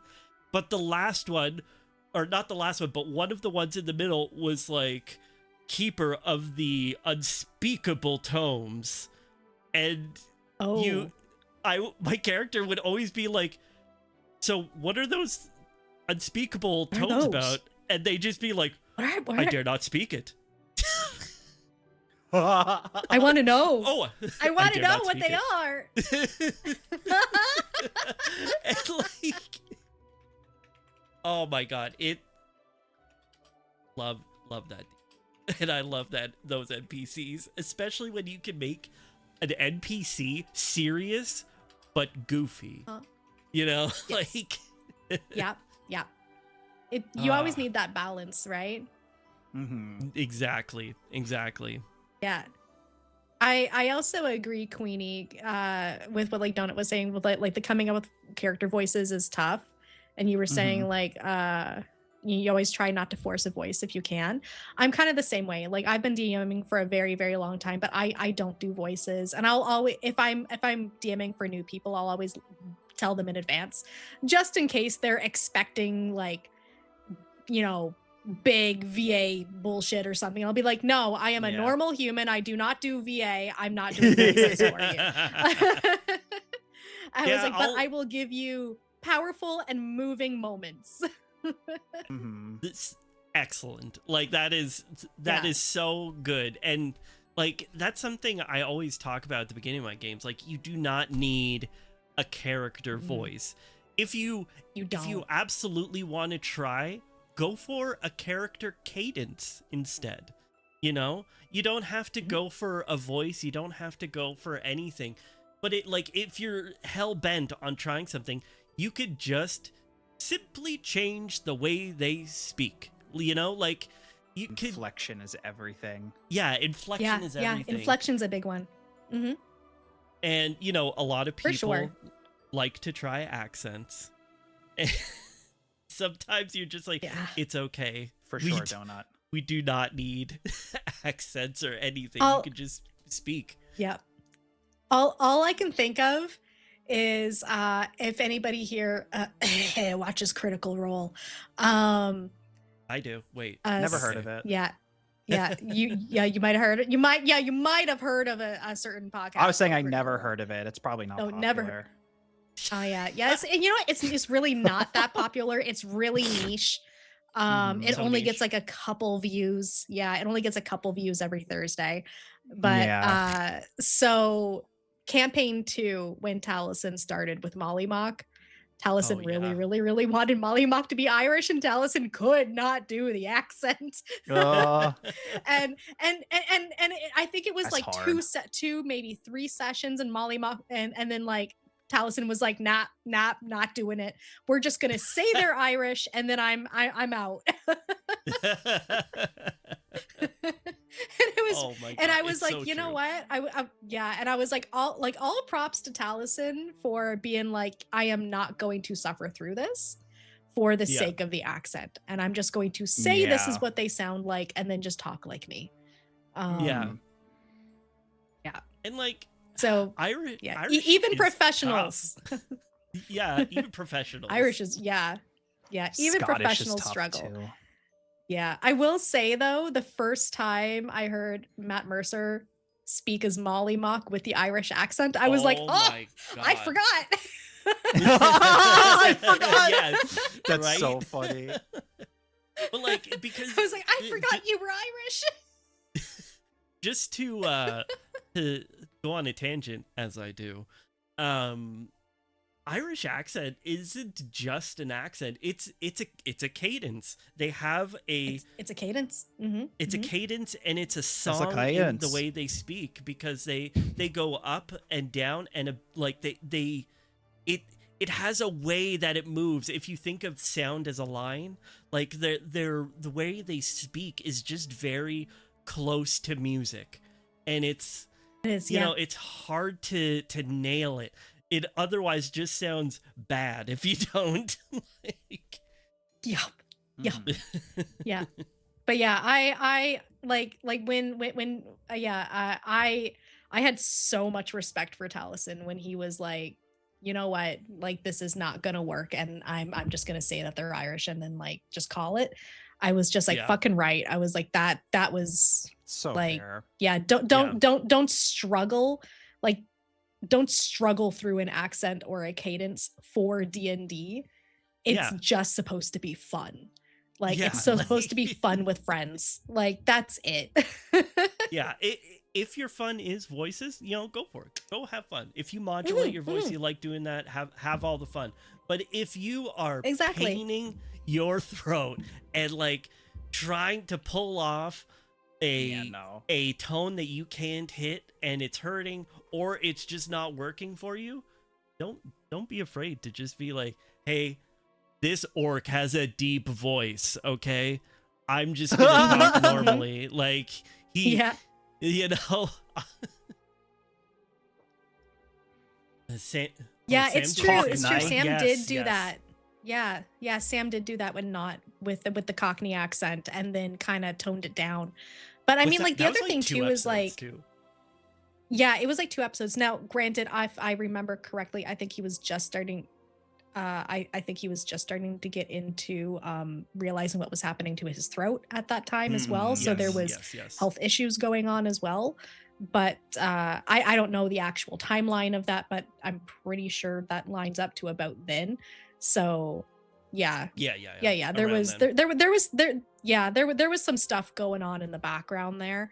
But regardless, I think Sam even admitted, and he was like, you know, he was trying to find Knott's voice over the course of the first couple episodes, and he eventually settled on something that wasn't going to annihilate his throat, but still felt like Knott. Yeah. Yeah. And that's also the other thing too is like, you Mhm. go. oh, I was just gonna say, like the other thing too is like when you are doing a voice for like a long-term D&D campaign, if you do want to do the voice for your character or something like that, I find like it's also important to find a voice that, one, you can comfortably be consistent with. So like you were saying, like something that's not going to break you trying to do, but also one that's not going to annoy your fellow players. Yes. Oh, that's big. 'Cause- That's big. Yeah. Because they have to listen to that for hours on end. And if you choose a really, really annoying voice because you think it's funny, it might not be funny to everybody else. Yeah. That is so true. And Mhm. like, also, I was also just gonna tie in saying, don't ever be afraid to find your character's voice. If you're working on that and trying to like find what they're, you could very much just say like, try different things as your session goes and just say, I'm just trying to find the character voice. Don't be afraid to just say that directly. Yeah. Exactly. It's also That's cool what that- session. Yeah, that's what session O's and session 1s are for. Fuck around and Mhm. find out. Fuck around. Yeah, what were you gonna say? I'm sorry, Queenie? Queenie. What? Yeah. Oh, I was just gonna say, I think it's fine as like a player if your voice isn't as always like consistent. Yeah. Mhm. And just like kind of do whatever like makes you comfortable. Yeah, exactly. Yeah, absolutely. Again, you're supposed to just be having fun with friends. Exactly. Our RP Yeah. is different for everyone, kind of like lore is different for everyone. Not every Yes. character needs a 3-novel arc Sorry for background. Not every character needs to be Kai. Not every character needs to be Kai. Let's talk. That's the name of this episode. Like not every character needs to be Kai. Exactly. The thing is, like, I'm going to use Lita's character, for example. Lita, I'm sorry, but I'm not, because it's a perfect example. Like, whenever I write a character story or a character background, I tend to, first of all, I start like kind of, the way I do it is upbringing, where they're landing, like kind of where they are now. And then I write quirks. So I don't do a full arcing background at first. What I do is I try to just fill them out in who they are right now and why. And then what I'll do is as we play, I kind of go, hey, maybe they're affected by this. And the reason is, and I do a little tiny extra story to that. Oh, hey, I like that. This is interesting about this world. Maybe they're a part of it, and I'll add that little bit in. Because characters, when you're playing D&D, you can have their story evolve as you play, which is great. Yeah. It's very okay. As long as you're 100%. not changing big things about them. Like, you got to make it in line with the character. But... Man, I had some. Oh, right, Lita's character. So yeah, that's how Owlis. I write those characters. So Owlis, Lita's character, Lita doesn't, her enjoyment of D&D is more in playing and having fun. Lita doesn't like homework, and that's okay. Like I'm such a D&D person that if someone comes to me and says, I know you want me to give you a backstory, but I'm not good at it, I will take that and I will give them like three bullet points of who their character is, because I don't want to overload them with a huge backstory, and I don't want to take away from what they want their character to be. So I'll generally just put some points and say, are you cool with this? Well, okay, this is your character, and I will develop your character as we go along. I think it's a great idea. That way, yeah, it's a really good way to do it. Yeah, that way, they get a bit of who they are, why they're there, what drives them. Oh my god, do I have to read this? I could do a light backstory, but I feel so out of place with a party of my family died and I'm the only shark prince left on the ocean planet or whatever. Oh my god. So especially for Owlis, the character that I did was, you are in the world the only owl that can speak and is the way they are. You were brought up in a druidic society, and I think the drive was to just learn more about people. And that's it. That's what I gave. I was like, we will develop your story on the way. And yeah, Lena, listen, I just wanted to be a fucking bird. Yeah. I love that though. So here's the thing though. So like as a DM, I Aw. kind of love those characters.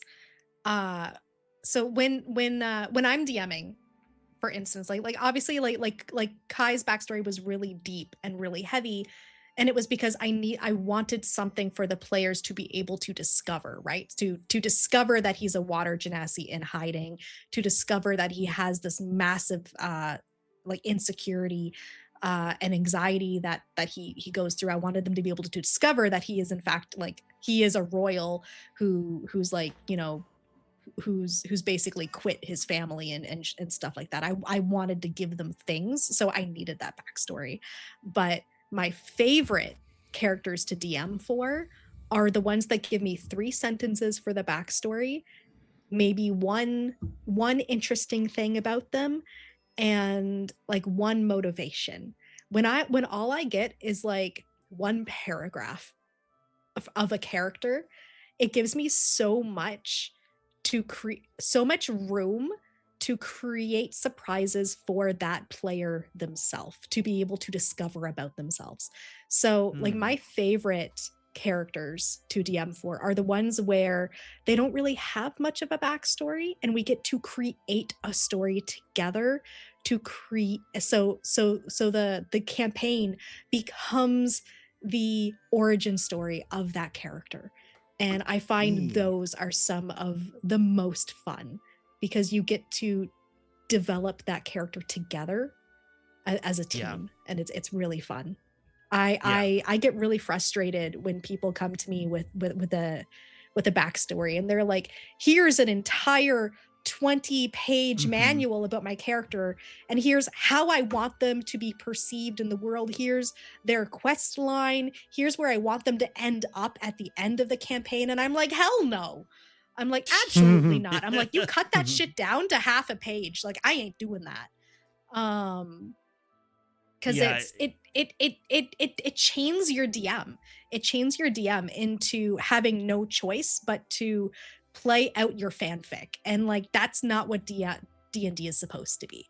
It's supposed to be a team effort. Yeah. And that could happen a lot, where you'll get someone who's overzealous and goes for broke with everything, and they almost create like a full part of the world. But the point of D&D is to have this world for you to discover with your character who's come from that world. You know, it's not supposed to be, you know, everything about this place. It's supposed to be, you go here and things are different. You know, like, because you've grown in this world, and this world is changing as you've grown.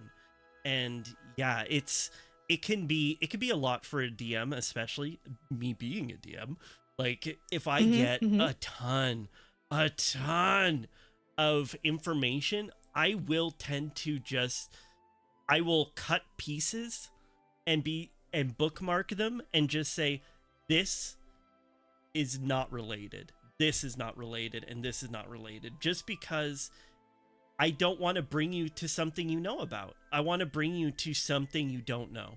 And I want your character to have to solve problems outside of what they do know, because that's where the fun is. That's when you're working as a team, because you're like, oh man, how do we get past this ancient evil wall that only has 2 symbols on it, and we're lost amongst the astral sea? You know, like, it's you got to work together to solve things. Yeah, and that's where your character gets to develop, and you get to create their story. Like D&D is not your backstory. It never is. And obviously like Kai is not the best example of that, but that's because Kai was created for a very specific reason. Kai was basically an NPC inside of the PC group. Like, let's be real, that's what Kai was. So but when it comes to like Trouble, for instance, I was literally like Trouble's backstory was just, his mom brought him to the front lines in Inverness to show him what a real demon's supposed to be. And Trouble was like, how about I just no. No. Can I just knit? Can I just knit in my room? I want to play video Can I games. knit? Yeah. And yeah, like Yeah. just jumping into lore, like that's kind of the thing I try to go on is I don't. One thing is for being a DM, and you guys could disagree. Salty, I'm looking at you. When I'm doing like world lore or anything, I make notes and I make light notes about that place. And as they approach closer to it is when I will be like, okay, here is a couple of characters that they could meet, and here is those characters' motivation. Other than that, I try to not write too much, because writing too much can lead you to straight burnout. Like you're gonna burn out before the game starts. And writing too little, you're gonna be like either winging it, which it's okay if you wing a session, okay? It's okay. Let me be the one to tell you, if you wing one session, that is perfectly fine. It happens to all of us. Salty? I definitely have not. What? That's okay. Everything's fine.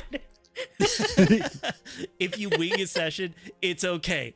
But the thing is just to remember to do how much you're comfortable with, and know that when you're in the session and you're playing and your characters are going left instead of the right that you thought they were going to go, and you only wrote for right, be okay with left. You know, be okay that they're going off, and you kind of have to throw the papers out the window and just say, yes, there's some more buildings, and then just take those NPCs that were on the right and just kind of hard push them. Put them on the left. You know, like maybe that shopkeeper went for a walk. You know, like maybe the bartender is cutting down a tree today.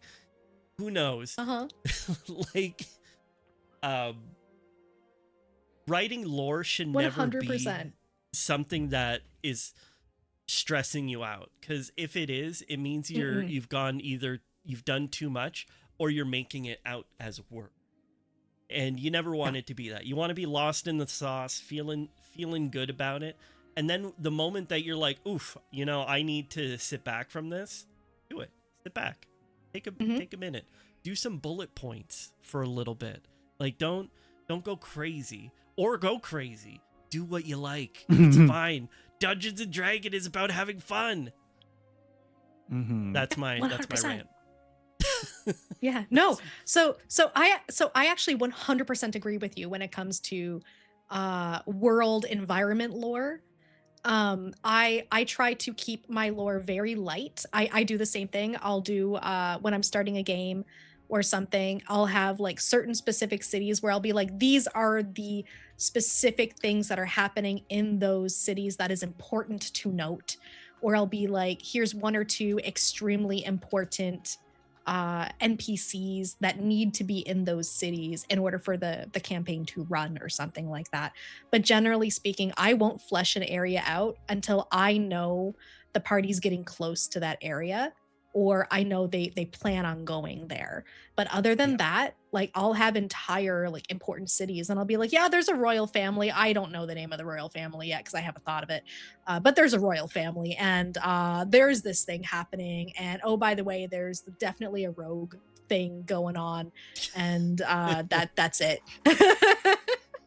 But Exactly. I won't like flesh that shit out. Yeah, I won't flesh that shit out until like they're there and they need to, and like, or they're asking the questions, and I'll be like, okay, cool. Now let's see how, like, you know, let's go down the rabbit hole and make this a little bit cleaner. But generally speaking, I'll be honest, any particular session that I run, at most I will write about half a page of notes, maximum a page.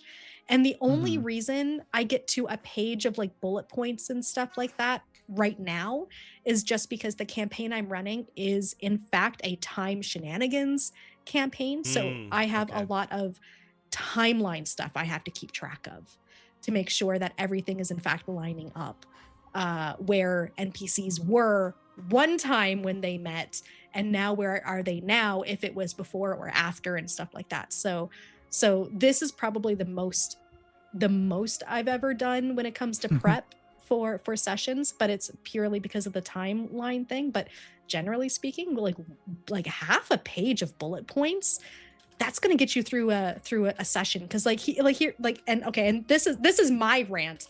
This is my rant as somebody who's been DMing for over 10 years now. If you are a new DM and you are making lore for a campaign, let's say you're making a one shot, right? You want to do a one shot with your friends. That's awesome. I am so here for it. Fucking do it. DM for your friends. Someone's gotta do it. But here's the thing.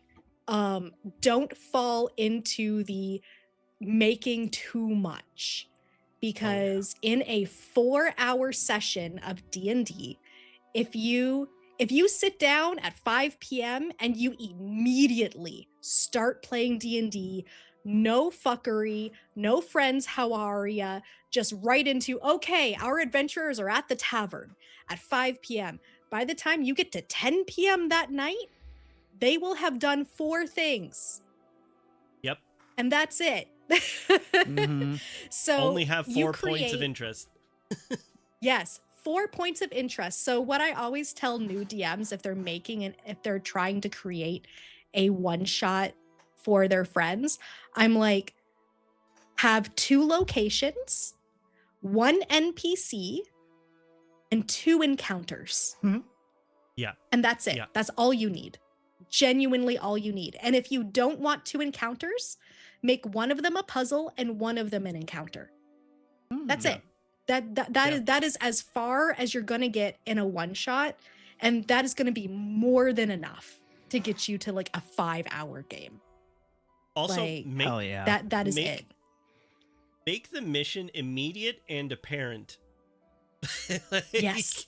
Yeah. Right away for a one shot. They're in a tavern and a sheep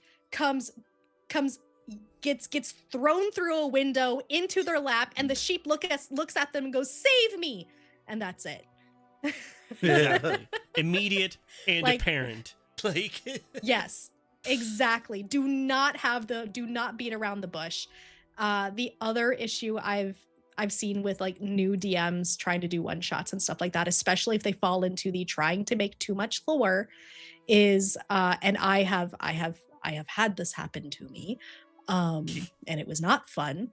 When you are getting ready to play a one shot with your friends and you're all excited to play this one shot, and the DM spends the first hour and a half basically just jerking it because they're just RPing their NPCs talking to one another. That actually happened to you? Yes, that has happened to me. That's crazy. Like a whole hour and a half, you didn't get to do hour anything. and a half before we actually managed to get into anything. They'd be like, okay, you walk into a room and then you meet these 3 characters, and this is the entire conversation these 3 characters are having. They're just reading their fan fiction to you, like you said. Yeah, they were basically reading their fan fiction to me, and I after the first, it was supposed to be a one shot, it became a 3-session thing, and after the first session, I had to kind of be like, hey, friend, don't do that. Yeah. Oh I just God. I said it as nicely as I could, but I was like, I know you're really excited about your lore and you're excited about those NPCs that you created, but you're not playing D&D. We're watching a play. We are now watching a Yeah. play. It's a monologue, and we're here. We're watching it. Like exactly. Like, so it was that was a whole thing, and thankfully they took the advice to heart after I kind of called them out on it. But but yeah, that is something that you can kind of, especially if you are a writer or you have original characters that you do fanfic with or do like, you know, like written role play with and stuff like that. Sometimes you can fall into the this is fanfic, but you have to remember it's supposed to be a team effort. And like the DM is supposed to the DM's the referee, not the storyteller. The players are the storytellers. Yeah. You're just there to help and to like yeah. for NPCs, for NPC dialogue, I realize I try not to have my NPCs talk to each other for a few reasons. Yep. Same. I like doing voices, and switching between 4 voices in the same conversation is frustrating as heck. Yeah. But generally what I'll have is one NPC is the leader and the 2 others are minions. And their answers are usually like, yes, okay, all right. You know, like, yes. But the one NPC who's interacting with the players is the leader and usually doing the dialogue with a player, just because I don't want to even talk that much, you know, like I don't want to have to do a conversation. Yes, 100%. And the NPCs should like, and unless the NPC is doing an info dump, like, which, you know, sometimes you gotta do, unless the NPC is doing an info dump for the players or something like that, generally the NPCs they're like 90% of the time what the NPC should say is look at the players and go, so what do you guys think? Yeah. Yeah. What do you think we should do? Never make it about the NPCs. The NPCs are there to support the players, and they should never be the main character. Exactly. Anyway, that's my DM. That's my DM venting when it comes to lore. An whole hour and a half. I'm still not over that. Yeah, hour and a half. Like, I was also realizing when we were talking about locational lore, you know, you have towns and you have points of interest. I'm gonna give a hot tip to people who've played D&D with me and me as the DM. All that, the in-between space, deserts, and things like that, that shit is a roll table, and usually me writing, like, it'll be a table I roll on, and then if it hits something I don't like, I write a little tiny thing that has a question mark at the end of could lead to a quest, and that's it. Like, yeah. I hate when travel. I hate D&D travel. I speed run D&D travel for my games all the time. Like the game they're currently in, they have a war machine from Avernus. So I'm like, you have a car. I was like, it takes you no time to get anywhere. Like, we're good. Just drive. Drive, fly, whatever you want to do it. Yep. Sometimes Exactly. I'm just like, that's it. Yes. Airships are fun. But I tend to crash airships. Like, I make sure that the airship crashes. I have a bad the habit only of time that. the only time I'll interrupt travel is if it's a really long travel. I'll be like, okay, 3rd night, is there anything you guys want to talk about? Or I'll be like, you know, something's got to happen along the way. But I'll never be like, you go for half a day, what do you do? You go for another half a day, what do you do? Now you go to sleep and you all have to do watches. Who does the watches? What order are you doing the watches? Nothing happens because it's travel. And then you start a next day. Hard pass. I want to get my players to the interesting shit. You know when they say that the journey is more important than the destination? Well, not in Dungeons and Dragons. Let me tell you. Nope. No one cares about the travel. The only time I'll do kind of RP travel is if it's through like a forest, something. Yeah. Or like I said, like there's supposed to be something interesting that happens. Like what if the forest they're going through like happens to be haunted or something and you want to turn it into an encounter, then it's not about the travel, it's about the encounter in the forest on their way somewhere. So that's the interesting part of it. But you can't have that for every single day of travel. If they're supposed to be walking for 5 days, you can't freaking stop them every single day and make them do something, because that's just not how life works. Like, they have to eventually, they'll never get there with how long it takes to do any one thing in D&D. 5 days of travel will end up taking 35 hours of gameplay. Like, we're good. Also, Jackson Salty, we're about to hit an ad. Just to give you a little I was shot. gonna say, on that note, Okay. we'll go to BRB and we'll as mentioned, BRB. Bye everybody, BRB.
Hi, everybody. Welcome back. Thank you for sticking through the ads with us. Yay! Yeah, Jax was definitely not staring at his own BRB screen, waiting for it to hit a corner. I That sounds like me. Mesmerized. Yeah. Mhm. Yeah, welcome back, Jackson everybody. Salty, I wanted to Yeah. ask y'all a question, and after my question, I'm just going to open up with an example.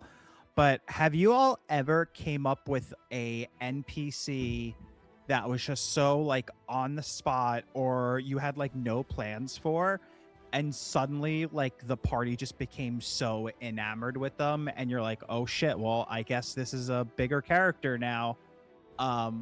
For my example was Mhm. it was for my brother was DMing a Curse of Strahd campaign, Uh-huh. and for some reason, I don't know why he didn't just use one of the NPCs in the town or something. Maybe what we were asking like just threw him off guard. I think we were just trying to hire someone to gather intel, and instead of my brother like using one of the NPCs in the book, he just goes like, you see a kid, and he's like, yeah, what do you want? And he reveals that this character's name is Chungus, and that he Oh my has god. a group of mischief kids called the Little Stinkers. Oh my god. And it was just so funny because my brother just improv that out of nowhere, and it just did not fit Strahd at all. I And- love it. It was so fucking funny that every time we went into a different town, we're like, okay, like, is Chungus and the Little Stinkers, does their reach extend in this town? And I could tell like my brother almost like regretted making this character, but he still went along with it. Oh my god. It was so funny. But yeah, I don't know if y'all ever made a character and you just like totally caught off guard by how much the group loved them Mm. and you like incorporated them more. Mhm. I have one. I have one. Do you have one, Mhm. Jax? Yeah, Or I have- do, but do you do go you need ahead. to think? You do? I need to think a Okay, little so- more. Okay, so I have mentioned this character on my stream before when we've been nerding out about D&D. But there's this one character again, this is currently in the time traveling campaign that we're running in. But this has happened twice. But the current one that became an integral part of one of my PC's stories that's unfolding over the course of time was they randomly decided to explore around this mountain while they were heading to a different village. So again, like, they went left instead of going right. And I was like, okay. And in my panic, I was like, what the fuck can I do to make this mountain interesting other than just saying, there's nothing here, please go right? I was like, I have to give them something. Like, I have to reward them for exploring, right? So in my panic, I was like, well, what are they going to find, halfway up a mountain? And I'm like, okay, well, maybe they'll find like an entrance to like a splunking type of like area of the cave. And we have a fairy barbarian who named Flag, who's a scout. And by that I mean like actually has like a scouting badge and is collecting badges as they get older for all of the adventures they God. go on. Is actually a scout. And they were like, I'm gonna go down in here to figure out what's there. And they went down the dark tunnel. And the whole time I'm making all of this shit up as I go, because I'm trying to give myself time to figure out what I can do. So I just kept over explaining environment. And eventually my brain just said, dragon, there's a dragon. Sure, there's a dragon. Okay, there's a dragon. And they came face to face with a young green dragon. Because that was all I could think of in the moment, because I kind of panicked. And it starts, and it immediately starts into a young green dragon fight. And the whole time I'm like, they are so under-leveled to be here with a green dragon. I was like, oh God, what did I do? I'm going to TPK this entire group. This can't be an actual fight. And I'm in full body sweats trying to fix my mistake, right? Because it was way too powerful for them. I never should have brought a dragon in it, but I did it in the moment, just not thinking. Yeah, I panicked and I hit the dragon button. Yeah, I literally, you know what my brain did? It went lizard. So what did you That's what do to like happened. help the Yeah. party out so they wouldn't die? Okay, so Green Dragon, this is where I got. So we were in the second round of combat because they immediately started combat because they're a bunch of freaking murder hobos and I love them. But they immediately started combat instead of, trying to run away or anything like that. They just immediately were like, "Yeah, we're going to kill this young green dragon." And I was like, "Okay, well, young green dragons have acid breath." And I was like, "What if it's sick?" And I was like, "What if instead of acid breath, it's boogers?" So it tries to attack them, but it basically just like snots all over the barbarian, and it's like you can hear it kind of like sniffling and snuffling and like and they look and they notice that like its eyes are a Lita. little kind of puffy and like Mhm. and that type of stuff. So the barbarian catches on that there's something happening with this dragon. And so they stop fighting and they were like, "Hey, are you sick? Is there something wrong?" And like the dragon's like sniffling and like type of thing, and like it like sneezes another big like booger breath on them, does a bit more damage. And they were like, "Hang on, I can help you. I'm gonna help you clear your nose." So the combat ends up with them clearing this young dragon's nose, and eventually the dragon like sniffles and like has like a little snot bubble and stuff, and is like, thank you, I really appreciate that. My allergies are really bad this time of the year. I'm really sorry. It's just you surprised me. I was on a nap and my mom told me that when strangers Oh come my into my room, I'm supposed to defend myself, and I was trying really hard to do that. I'm really sorry. Amazing. You seem really nice though. And so that was the start of the young teenage dragon named Sandy with really bad allergies, who sent them on a quest to get their inhaler that they dropped down to the center of the mountain by accident, and they didn't want to tell their mom because they thought they'd get in trouble. Mm-hmm. Damn. And love Sandy has come back multiple times now. In fact, has learned how to polymorph into a human and joined the scouting league. Wow. they joined Amazing. they joined the Boy Scouts. No, great recovery on that, Salty. That's amazing. Thank you. But yeah, that was one. That's one that I've done. And Sandy has been adopted, is officially reoccurring. Not only joined the Boy Scout, joining the scouting family, so to speak, but also they then discovered that Sandy's mom has information about somebody else's backstory quest that they need, and they find out that Sandy's mom is like the Emerald Empress of a different town. She's basically like she's basically like the king's ex, because she's very MILF. And he's just like, "Oh, your dad, that's my mom, and she hangs out at the castle a lot, but I could introduce you if you want, I guess. But I mean, she's kind of, I don't know, she doesn't really like humans that much, but you're my friends though, so maybe she'll be okay." And that's Sandy. Oh my god. Yeah. Love Sammy. Yeah. I mean, That's mine. That's mine. you know the That Happened in a character was panic. meant to. I was just gonna say that character was meant to be born since it popped in your head like that. But yeah, sorry, Yeah, Jax. What are you saying? Yeah. No, that's okay. Well, you know that orc character I talked about that had, bought this tavern, end of his life, just wants to make food happy, to make people happy, but he started as guy who owns tavern is Guy orc. who owns tavern. And then I love that. because I was partially running from a book, but just flavoring it in my my own thing. His name was like one of the NPC names. I think it's Tolbin, and like it was just works at bar, likes to cook, owns tavern. Those were the only notes for him.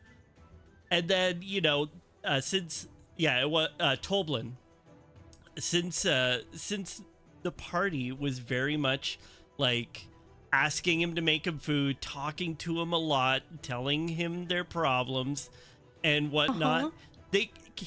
I had to develop more about him, more and more each session, and then they wanted to invest in his tavern and like have him adventure with them because he had a sword. Because at one point they asked like, "Oh, what did you do before you were working here?" And I had him go, "Oh, there's my sword. I adventured." And like they were just so interested. They're like, "We have to have him adventure with us. We have to have him." I'm like, "Oh my God, no, he's not interested. He doesn't want to go with you. Why would he? Like he's happy where he is. He owns a tavern." Amazing. And then the I whole love thing. Toblin. The whole thing with them going like, "Oh, we want a pig." I was like, okay, well, I knew this. we'll do one session where you guys have a pig, whatever. I will leave it alone. And then you know what happened?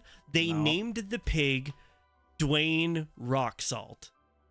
And Oh my God.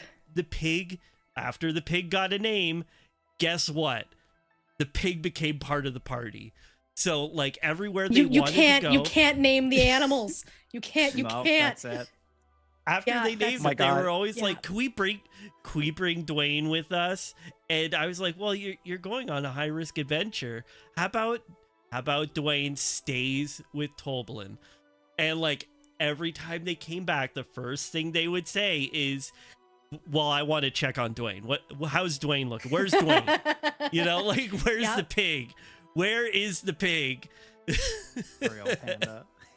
Sometimes he made us leave made- Dwayne. Yeah, I made them leave Wow. You made them leave Dwayne? I did. Not even I Vicious. did. But Piggy Bjorn in the it. care Vicious. of Tolblin. And although one time when they came back, I tried to make the little joke of like, you come in and you smell cooking bacon and stuff like that. Just How to could put you, Jack? the fear in. But then, Wow! Tolblin comes Wow. out with Dwayne walking next to him in like a new little scarf that Tolblin knitted for him. So like Okay. Mhm. Uh-huh. I don't know, never man. I never did no wrong to Dwayne. I made sure that Okay. Dwayne was always comfortable, and that bacon was turkey bacon, okay? Oh my God. Also, I'm just Okay. imagining Owlus just sitting on top of the piggy as it's walking around. It's so cute. Yes, Yes, please. Please. That is what Lita would say all the time is, oh, I just wanted to stand on him while he walks around. Oh, yeah. Oh my God, it That's was a as piggy much Roomba. Alice you're gonna get.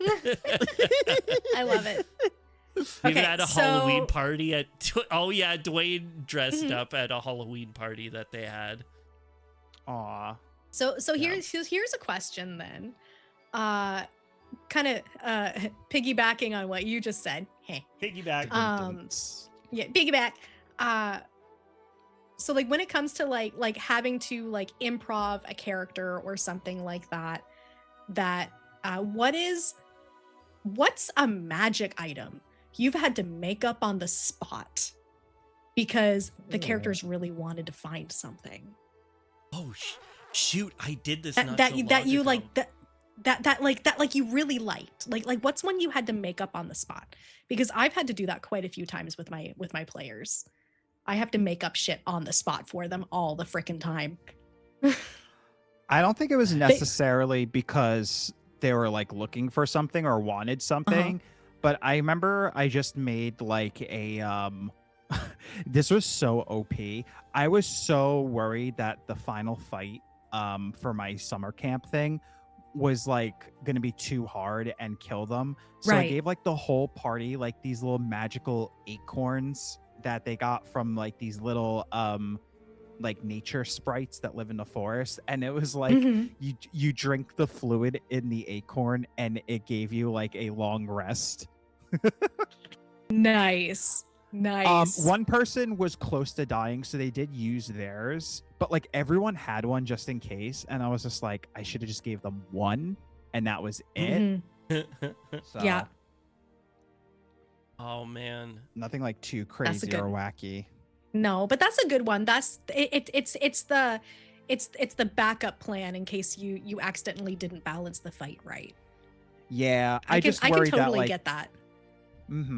I just I Mhm. wish I'd go back and just do the one, because now that like thinking back in it and everyone having one, it almost feels like it takes urgency away from the fight. But I think everyone still Yeah. had fun, so it's not a big deal.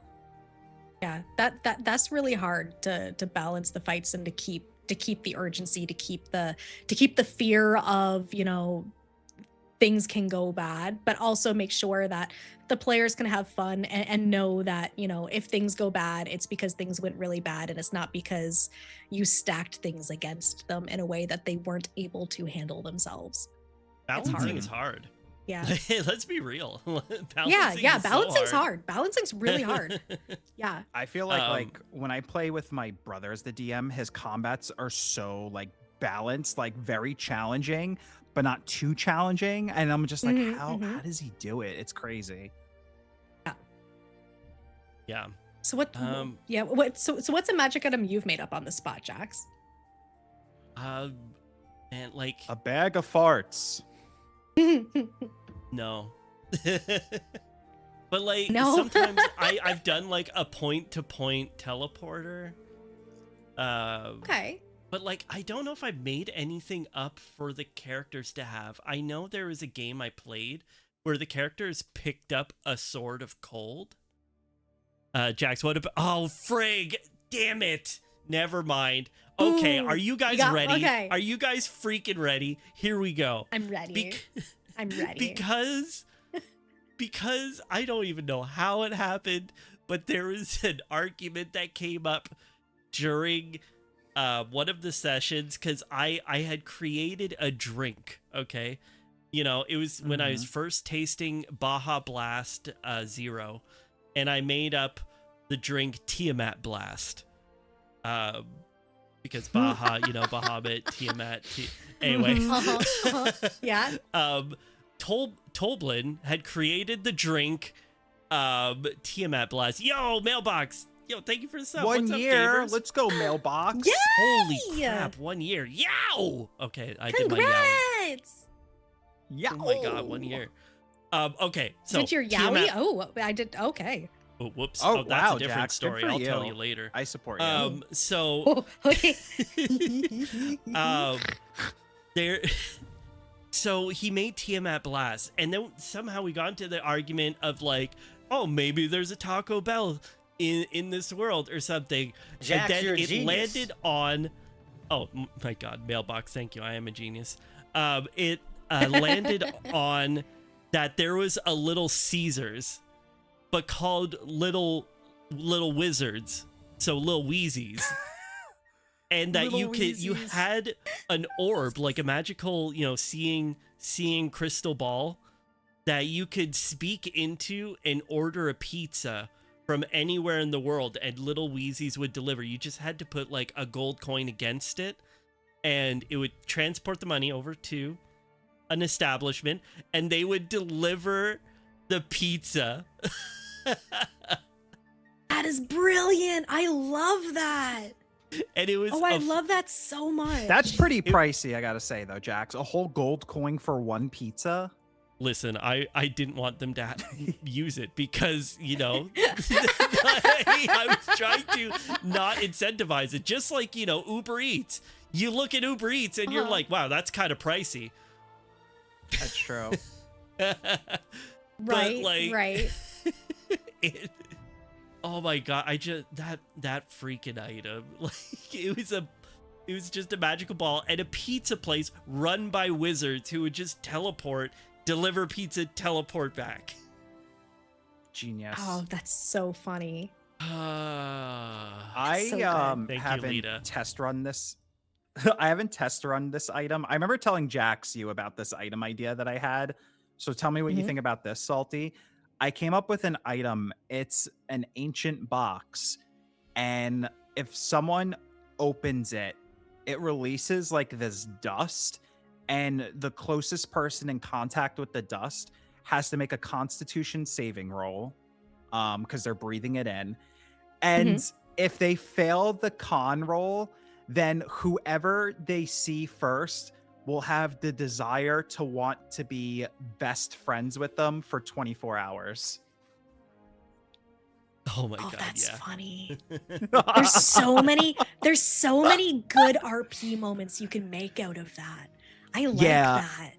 And I was like, Yeah. okay, what if they try to use that on like a villain or something? So I just thought of like, well, just because they want to be best friends doesn't mean that they still can't be an antagonist, because that friend, they're like friends with they want to be best friends with the person, the party member, but they don't think the rest of the group are great friends to them. So so you could still, or they could be like a toxic friend, Yeah. you know? Like, Oh my so God. I just Yes. thought that was a fun idea. So anyone who's I love listening that. who wants to borrow that, go for it. I Oh. think I've never come up with anything that interesting when it comes to like the items I've had to make up on the spot for my characters or things that I've made unique. Like I normally make, like if I'm making unique items for my PCs, I have a habit of like doing something that's very dedicated to them and their type of gameplay. But one that I've made that I've always liked, and it's actually it's an item that they got right at the beginning. There was a little pawn shop in like their starting zone that they found that was run by a little old lady, and it was just like doilies and knickknacks. It was basically pawn shop dollar store, right? But they wanted to investigate to find anything interesting on the shelves, and at the time we had a 12-year-old necromancer as one of our characters named Charlie, and I loved Charlie. Charlie was such an amazing character. Has since got aged up and is dealing with some big shit, but at the time was 12 years old, and wanted to find something. So, and they rolled a nat 20, and I was like, okay, what can I do? you gotta What can I reward the get? 20. Yeah, you got to reward the 20. And I was like, okay, 12-year-old necromancer, what is something that that both the player and the character will really like? And I was like, you know what? You find this little onyx figurine of a cat. And they were like, cool. And then the old lady was like, oh, that one is really special. It was my granddaughter's, but she went off to college and left a bunch of stuff behind, and this is one that she used to have, and she was like, she used to prank me with it all the time. And he was like, oh, well, how would she prank you with it? And she smiled and was like, just hold it really tight in your hand and say, I would like to have a perfect day. And he did, and he turned into a tiny little black kitten for an hour.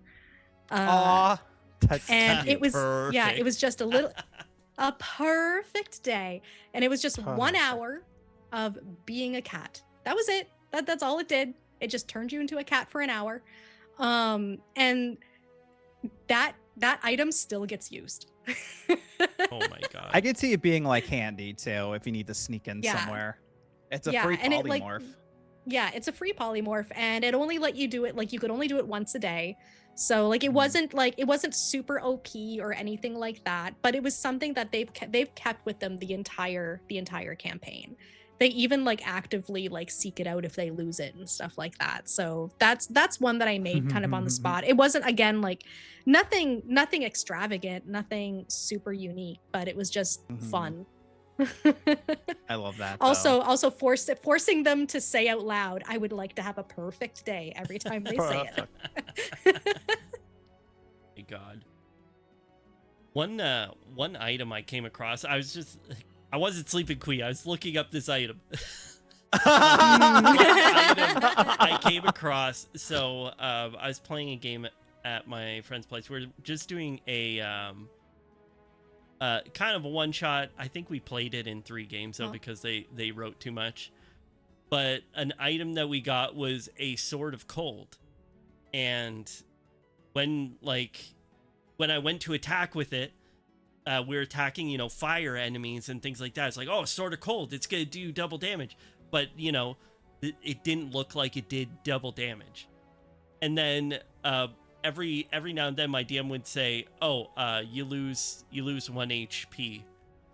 And I kept at at one point I was like, okay, what's going on? Like, why did I lose an HP? And he was like, he got the other players perceived that I would sneeze every time that I lost 1 HP. Oh, you told me about this. Oh my god! I had a cold. The sword gave me a cold. I love it so much. We had to ditch the Sword of Cold because it was killing me. Oh, that's so good. That's so good. There was an item that I used for a campaign for a character once. It was a combination item, and I can't take credit for this because I did find it online, but I absolutely used it. But it's kind of that level of like punny item. And we had a little Kenku character that was like a little wizard, but was liked to collect shiny things, right? As like a Kenku would. So I gave them a bunch of like really bad magic items that they could have collected over the course of their thing, because this was just like a little mini 3-session campaign. So I just wanted to give them some like fun things that they could whip out during the sessions, and then that would be it. Because I wasn't worried about balancing it too hard because it was a mini campaign. But one of the items that I gave them was I gave them the Spoon of Lies. I gave them the Fork of Truth and the Rock of Healing. And the Rock of Healing, you would take the rock and smack somebody over the head with it, and you would roll a d6. And on a 1 to a 3, it would do 1 point of bludgeoning damage. On a 4 to a 6, it would do 1 point of healing of healing. Oh my god. So that was basically 50-50. It would either do 1 damage or heal 1 damage when you smacked somebody on the head with it. So his way of healing was just whacking someone over the head over and over and over and over and over again, trying to heal them. And then the spoon of lies was if you poked somebody with the spoon of lies, they would only be able to tell lies for 1 minute if they failed a wisdom check. And the Fork of Truth, if you stabbed somebody with the Fork of Truth, they would take one point of piercing damage. And if they failed their wisdom check, they could only tell the truth for 1 minute. And that was it. That was some of the items I gave them. Just really dumb, silly, would only be useful in a really specific thing type of items. But the Rock of Healing was one that got used quite a bit, and it was great.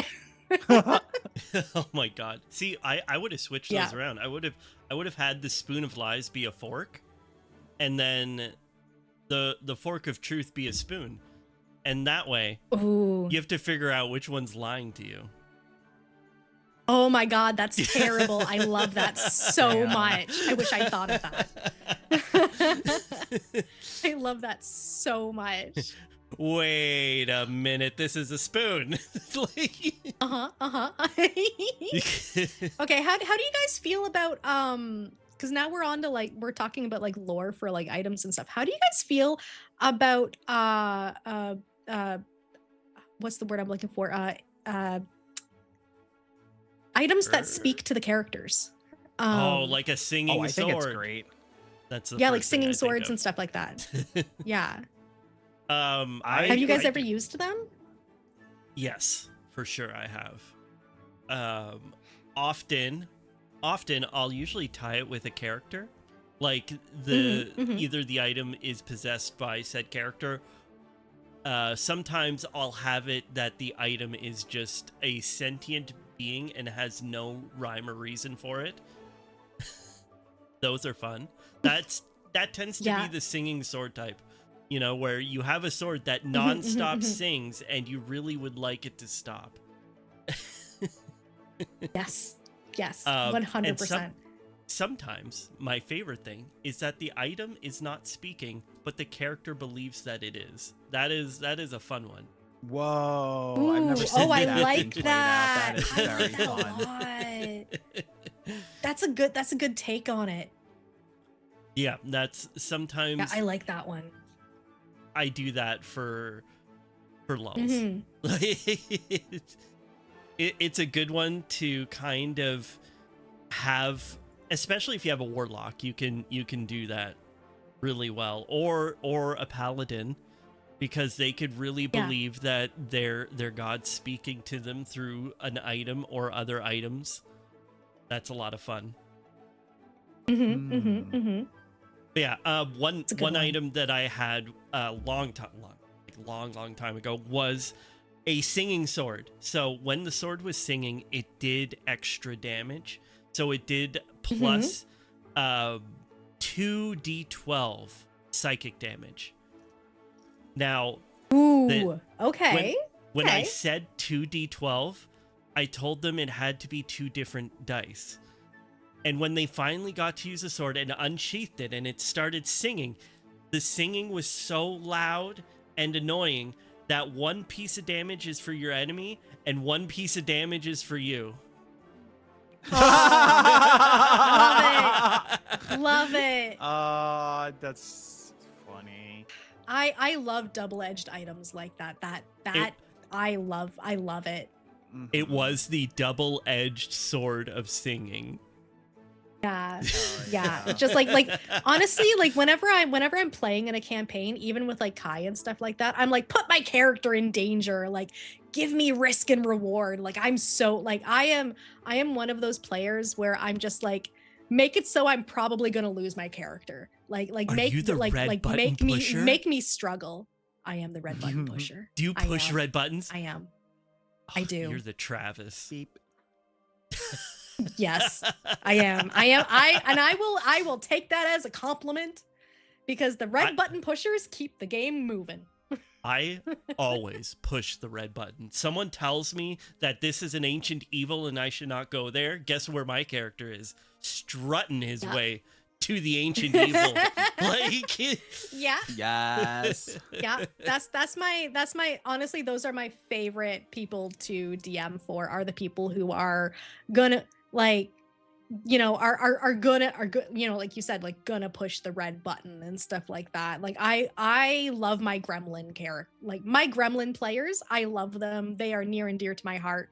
And I'm like, and that's why it's like, you know, when I'm saying like you know, my players go left instead of right, and I'm sweating, and suddenly we have Sandy, the asthmatic young dragon who now wants to be a Boy Scout. Like those are some of my favorite sessions when I'm not fully prepared and I have to genuinely improv and think on my feet. They also tend to be some of the most fun because my brain tends to go for comedy or for weird.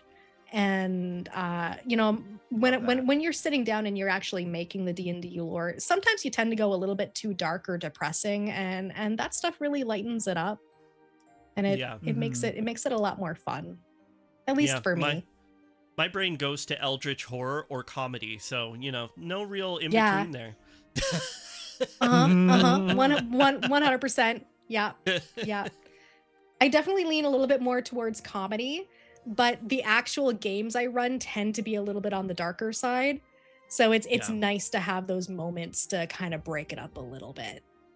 Yeah. You know? Yeah. For sure. Yeah, just destroy the character. Yeah, destroy the characters a little bit, and then let them walk into a magic shop where 2 kids are sitting there discussing the new season of the dragon cards that they just got and how they shouldn't open them yet because they're not sure what other types of cards are going to come out soon.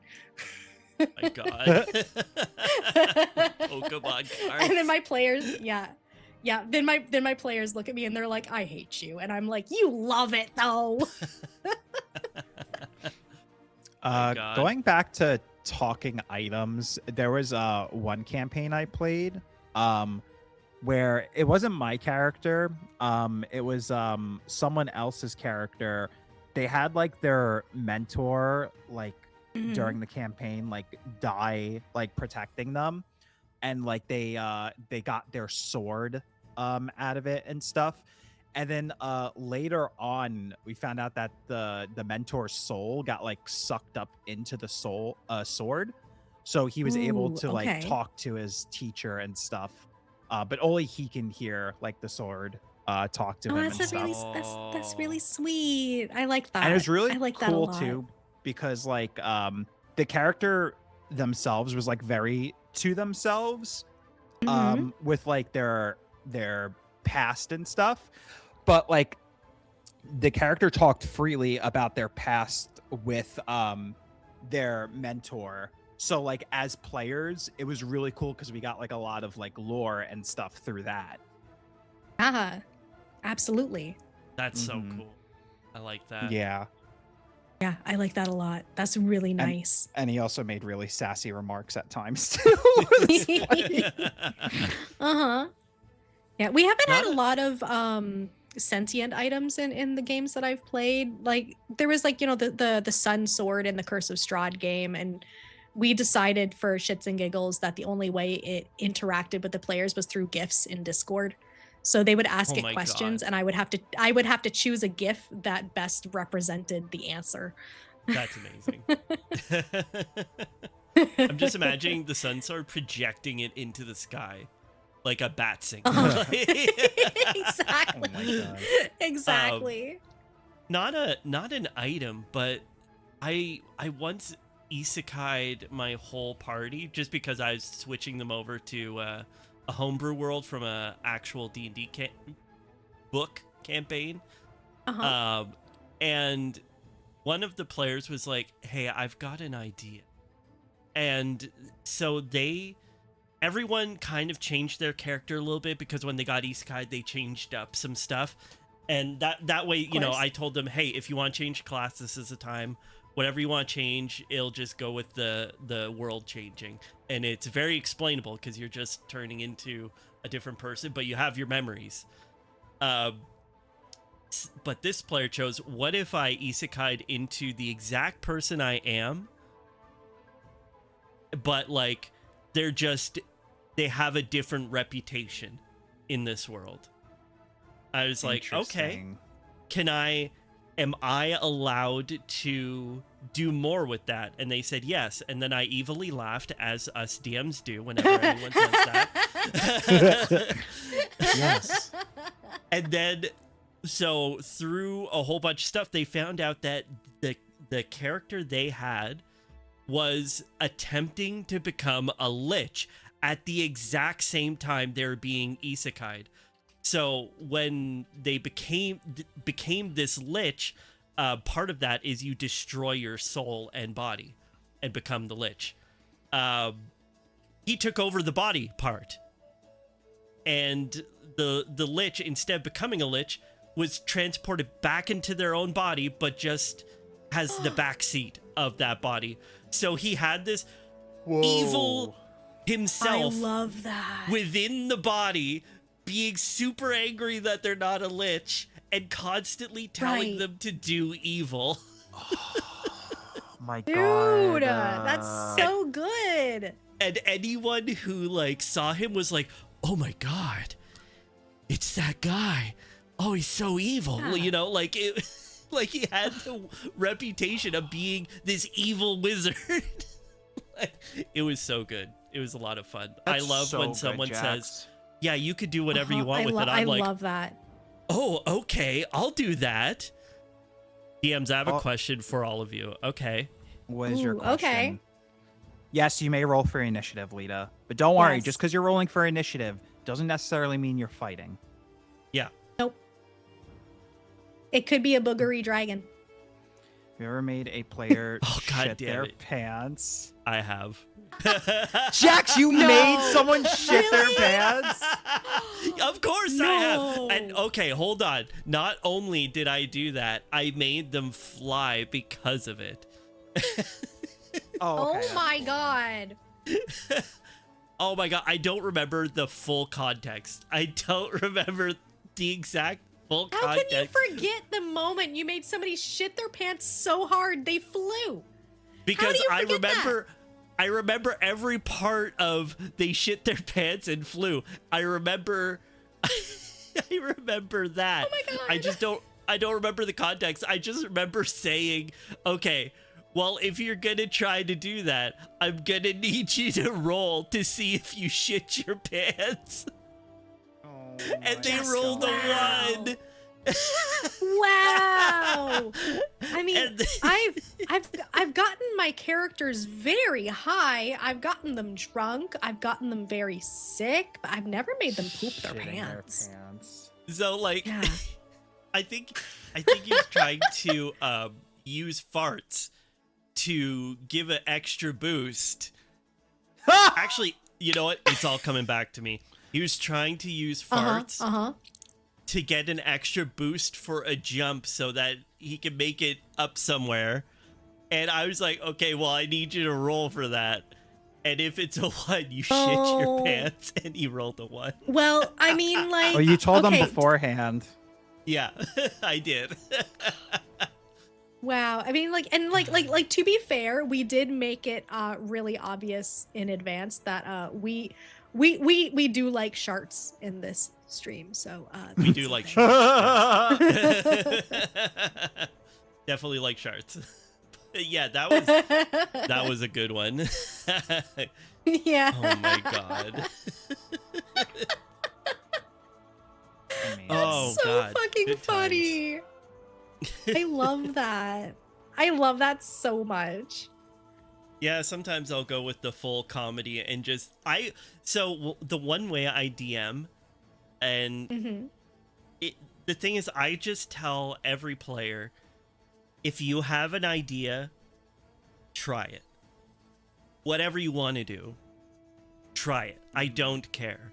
Because Yeah. I will think of the mechanics for it as you ask. Like, if you just want to try something, go for it. It's fun. We're having fun here.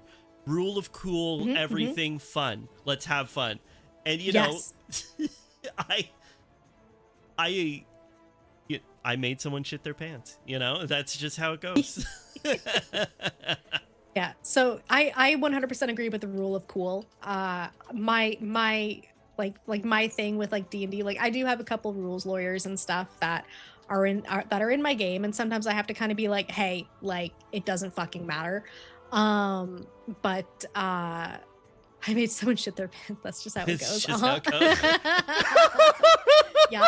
So like I will always go rule of cool above anything else. My only caveat to that, and I'm sure yours is the same, is as long as the thing that the player wants to do does not step on the abilities of another player in the game. Yes. So Absolutely. as long as so like as long as it's not taking away the initiative from somebody else who could be doing it, then I'm like, you know what, fucking go for it. Let's see if we can make it work. Like, or if I think it's going to step on the toes of someone else in the game, I'll be like, hey, that's a cool idea, but how would your character do that? Like, Don't And- be like and that if guy they that can- got kicked yeah. off a critical role. yeah, Oh yeah, god, yeah. yeah, exactly. But yeah, so that's my big thing. I'm always like, as long as it doesn't take the fun away from somebody else, then I say Mhm. freaking go for it. And if they can rope another player into their shenanigans, then I'm all Yes. in.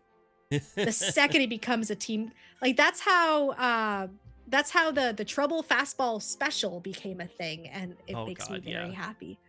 Yeah. So Trouble Trouble was a rogue, but had 2 levels in druid so that they could have a little bit of shapeshifting, and they could only shapeshift into small stuff. So they used to shapeshift into a tiny little gecko with demon horns that was like pink and blue, and it was very cute, and that was the thing that he would that Trouble would shapeshift into. So our paladin would grab the gecko while we were in combat, and if our initiatives lined up the way that, like, and it for some reason it always did, if our initiatives lined up so that I was directly after the pally, he would use his action to grab the gecko and throw it at the bad guys, and I would use my turn to bamf out of my shapeshift and just be like, ha, like at all of the dudes. Oh my god, I love that. So we called it the trouble. Yeah, we called it the trouble fastball special, and our DM gave me extra damage because it was a team attack. So I got so velocity damage, Love that. which was always really fun. And he would consider it a surprise attack because he's like, no one expects a gecko to pull out 2 daggers. Mhm. Right? Oh my god, that's perfect. Right? But now I will. Yeah. Right? Yeah. Yeah, now you will. Every yeah, time. geckos have daggers. You should know. Mhm. Especially the ones that look like lizard. Lizard. My god. Yeah. All right, we're approaching hour 3, so we're gonna start wrapping up. But before we do, Queenie, Mm-hmm. Mm-hmm. when's your next thing, and what are you gonna be doing? Next time I stream will be this upcoming Monday. I haven't asked Slager's schedules. They're usually available, so if Slager's available the 16th, we'll be playing more Date Everything. Love it. I'm Salty. excited for Date Everything. It's so good. I'm I was gonna listening be- to yeah. the Shadow Lord's music the other day. It just came up on my Yes. playlist. It was so good. Yes. Please, I love XXX Shadow Lord XXX. My It's great. penumbra. I'm definitely not a monster fucker. Okay, so my next thing- No, neither am I, girl. What? Nope, not at all. No, we're fine. We're fine here. Yeah, everything's fine. So the next time I stream is Monday, 11 a.m. EST, and I'll be doing more Final Fantasy 12. Nice. And the next time Yeah. I'll be live will be, I believe, next Wednesday, and I'll be continuing some Kingdom Hearts. But yeah, I have Excited. thank both of you for coming out and being here with me talking Dungeons and welcome. Dragons. One of my favorite things. I Thank appreciate you Thank so you much. for letting me. Thank you for letting me come on your podcast. This was really fun. Yeah, I it had was a lot of having us fun. so much react. fun. Thank you, Salty, for being here. Thank you guys for the lore. Oh my god, I love lore. I love lore so Yeah. much. And everybody else, thank you for coming out. We're gonna look for someone to raid to. It's Gavin? someone streaming and it's their birthday today. Is my suggestion. Yes, true. that is exactly who I was thinking. Yay! Great Yay! suggestion. Yes, That was I love it. exactly it. I was just gonna make sure Thank that you for they coming were out, still Jenna. live. Yeah, thank Mhm. you so much. Thank you everybody for being here. Thanks for having fun with us and listening to our D&D lore and stuff. Oh my gosh, why can I Thank not you so find... much. This was so much Thank fun. you, Leda. Thank you for riding a piggy. Yeah, thank you. And thank you for reminding hope I me get to about come shitting back. pants. Thank Oh you, yeah. Linda. Oh, you're gonna be invited back, don't worry. Yay! Mhm. I'll All be right, ready. I will click the thing here. Oh, actually, someone, Lita, you're a mod. Lita, think of a raid message for Sifted. It's probably happy birthday. It's probably happy birthday or something. Lita says she's not a mod. Yeah, Lita. Oh my god. Just do the thing. Lita says she's not a mod. Oh my gosh. What do we do? Type happy birthday for Sifted. Yeah. Because we're gonna raid Perfect. a Sifted Heart Creation. Sifted's great, does great art. Is fun to hang with. Very relaxing whenever I'm hanging out. Oh, there we go. Found it. Yes. Clicking. Okay, starting the raid. Oh, thank you for the birthday. Starting raid, and thank you again, Queenie. Thank you, Salty. Thank you, everyone. Thank you, Jax. Thank Everybody you, have Jax. a- Thank you, Queenie. You're all so welcome.